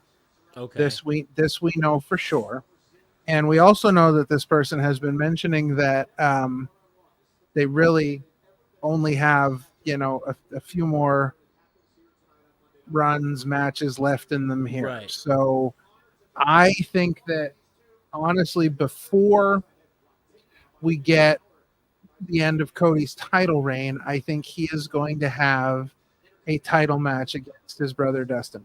Oh, okay. Because I don't think Dustin's going to re-sign with AEW because I think he wants his last match to be with Cody. Yeah, which would, I mean, that would make sense. It would make sense because honestly, if you look at what I consider to be the best matches in the history of AEW, their match together, Dustin and Cody is way phenomenal. Up there. I mean, one of the they're best. They're like neck and neck with Britt Baker and Thunder Rosa. Yeah, like those two matches, phenomenal. Yeah. So, I don't know who's going to take the title off of Cody. I just know, and to be honest, I mean, the bad answer here is probably John Cena. Right. Which I don't want to see either, but that could be a way to get him his. Would it be a tie or would it be over? Ric Flair's. No, it'd be over because it'd be 17. But right. As was pointed out on Busted Open Radio, it's like comparing apples and oranges because John Cena's titles will be 17 WWE titles. Right. Ric Flair's titles will be 16 real world championship titles. Right. Well, so you can't, Rick always say that he's really a 21-time champion but they don't count like 8 of those reigns. Yeah. Cena says, I believe a heel Orton will dethrone Cody. It's possible. That's an interesting take. Interesting take for sure. I think that we're gonna get Cody and Orton eventually, and depending on where things are going and what happens with John Cena, because next year will be Cena's last WrestleMania match. Yep. I could see us getting Cody and Orton at Mania next year, depending on what happens with Cena. Yeah. It's all up in the cards right now as far as what happens at Mania next year, because obviously they've got certain things they're looking for, which Rock and Roman is like pretty much a lock, and again, like they got to figure out something for Cena because it's being the last WrestleMania match. It's got to be a big one. It's got to be, and a lot of people have been talking about Orton and Cena for next year. Yeah.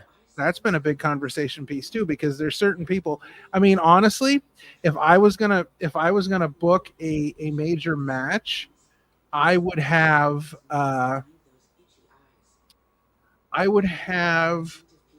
Cena. I would have Cena win the title at the Royal Rumble next year. Oh yeah.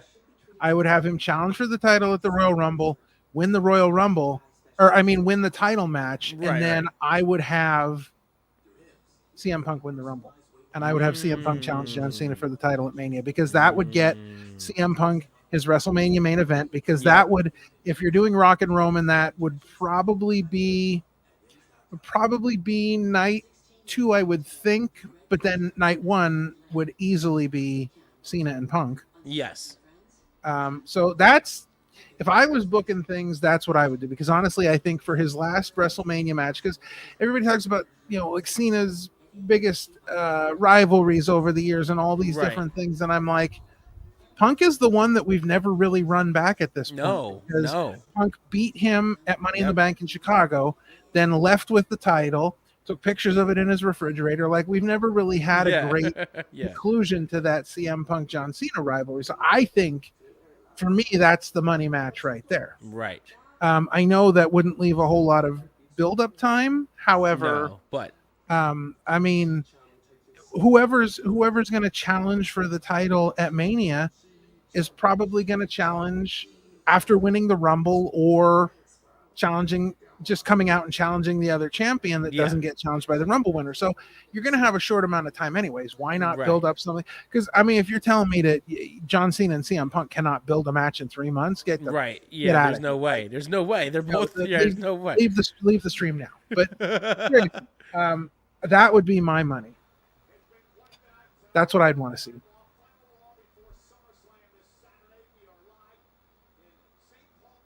I'll just be celebrating that I'll never have to watch Cena wrestle at a Mania again. Stanley thinks that Orton's matches are too slow for him at times. They can be. Orton's a very methodical sort of. Yeah, he has a whole ring psychology. Plan.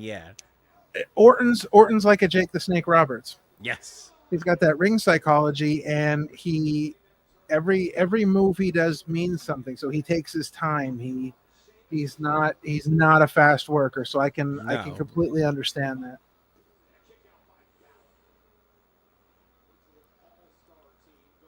But those are always some of my favorite matches, even going back to like Jake the Snake's matches, like because they were slow and because you saw how he kind of planned everything kind of meticulously, and like he had a plan to get you down. It was just cool, different.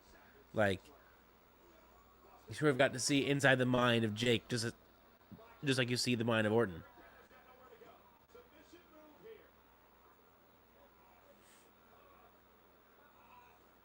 And just the fact that his finisher was just a DDT was just so cool.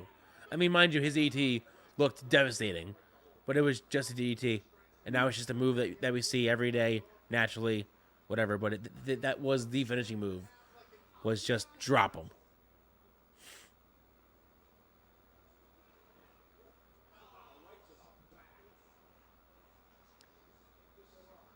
See, ESPN can have Pat McAfee. It's not Auntie Ann's, it's Auntie Anne's. ESPN can just have him at this point. He's just phoning it in now, mispronouncing Annie Ann's pretzels. That probably isn't messing with that. That's probably just his accent, because he does say a lot of weird. No, he was very deliberate about that. The way he said that, because he says very deliberate about mispronouncing. Well, on his podcast, he doesn't say program; he says program. And I'm like, no, it's program. This was intentional. Yeah.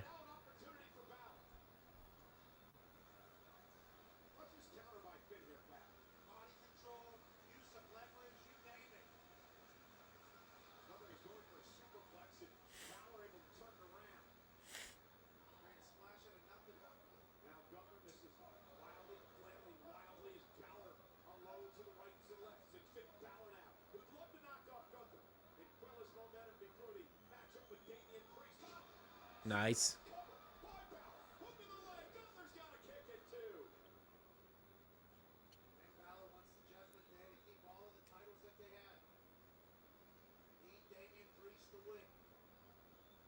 But I still give him props for being able to wrestle with that thing hanging off his pants.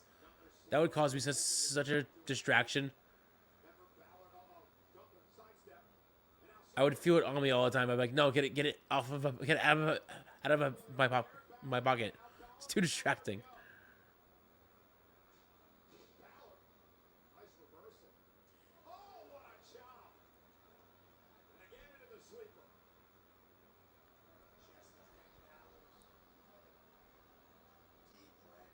way Gunther grabbed hold of him there, I thought Gunther was going to go for a sling blade.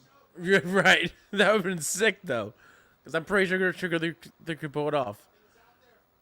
I know he's a big dude, but he can do big things.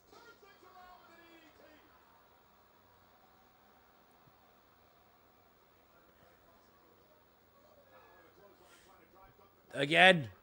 Do it again. Oh, never mind. Stopped.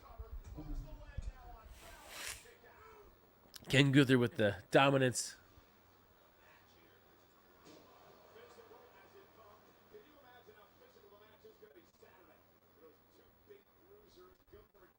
I just find it slightly odd that they call Nia Queen and not Gunther. He's just the same old name, no king. Just Yes. he's Call Nia Queen. Don't call Gunther Queen. Well, no, I'm saying don't call him king, but they don't even call him that. Well, I don't. You know what? Honestly, I don't think it matters either way because none of them wear the crowns. So until they wear the crowns, I don't really care. Like they gave up on those 10 minutes after they got them. Right.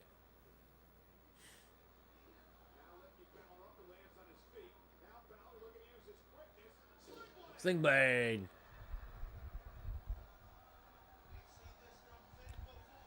Yo, his neck is messed up from that shot, bro. And it didn't even sound that bad. It didn't sound like a normal like Gunther chop. It didn't, but his neck is messed up. Oh yeah, I see it. He must have hit him in just such a way that he got him real good.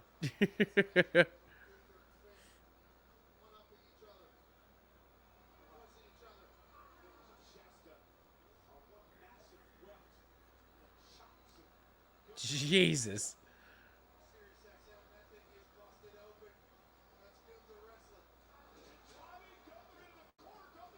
Is he gonna go for it?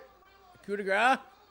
Oh, it's the coup de grace. It's the coup de grace, right? It's going coup de grace. Nope, didn't make it.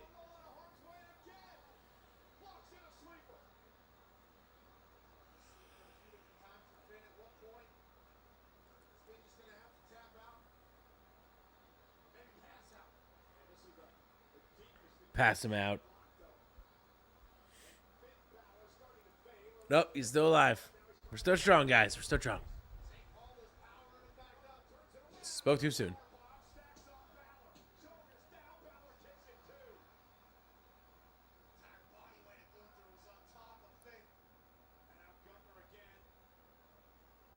He is supposed to make him pass out at this point. He's like screwed the powerbomb. I just want you to pass out. I want you out for the count.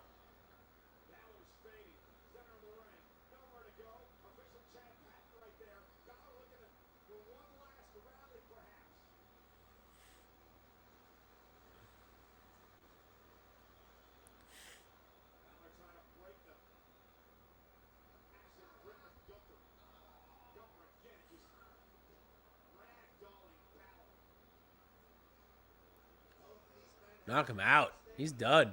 He's done. That's it. Dude knocked him out. Put him to sleep.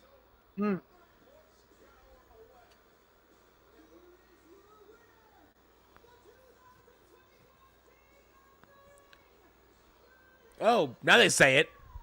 Now they say it. The whole time. I was saying how they didn't say it, and now they say it.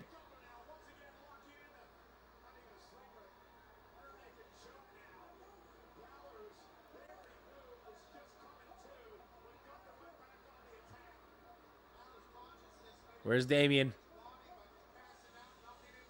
There he is.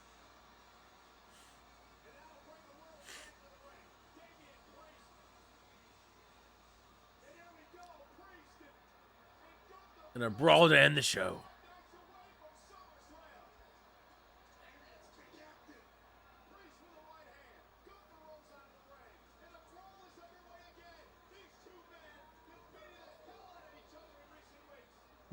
That'll bring us to our final shenanigans of the night. Yeah, there you go. Johnny says Damien Priest better win this Saturday. Yeah, that's only Gunther. Gunther is gonna win that belt, my friend. Man, them's are fighting words Them's there. fighting Oof. words. Fighting words.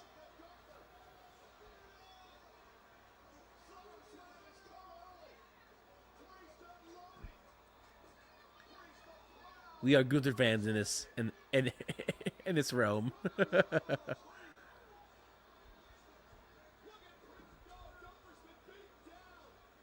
Pat McAfee, like rolling the prime card out of the way. Or trying to. Trying to.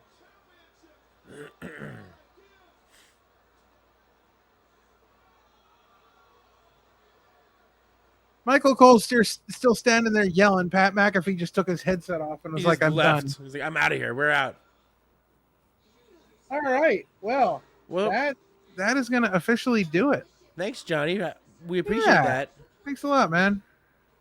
Well, we appreciate you. Yeah, it's been a fun night here on Chilling with the OC.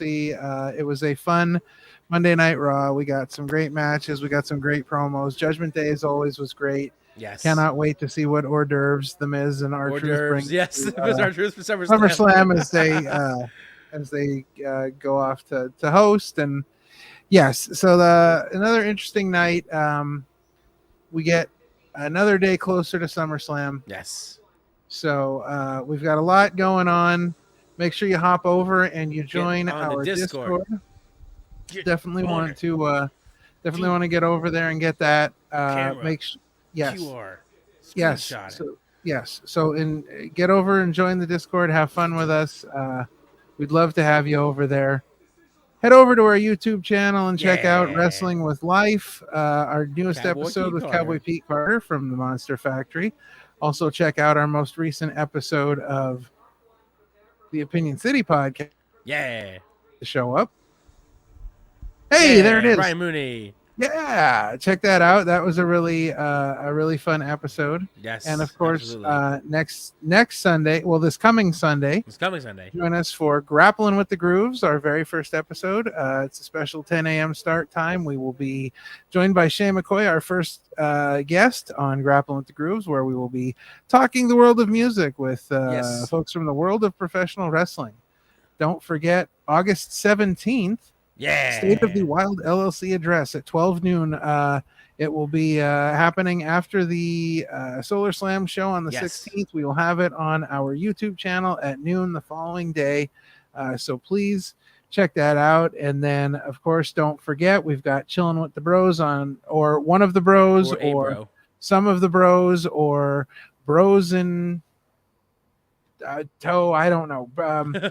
Whatever's going on, something's going to go on Friday, because it is the last and final SmackDown before SummerSlam. The last chance we'll get to see anybody before SummerSlam. So again, like, share, and subscribe. We appreciate every single one of you for joining us every single week. As you do, make sure you are sharing us with your friends. Comment, like, subscribe, do all the things. Follow us on socials. We really enjoy doing this, and it's because of you that we are able to continue doing this. So for Parmesan, I am King Ralph, and this has been another episode of Chilling with the OC, and we are out.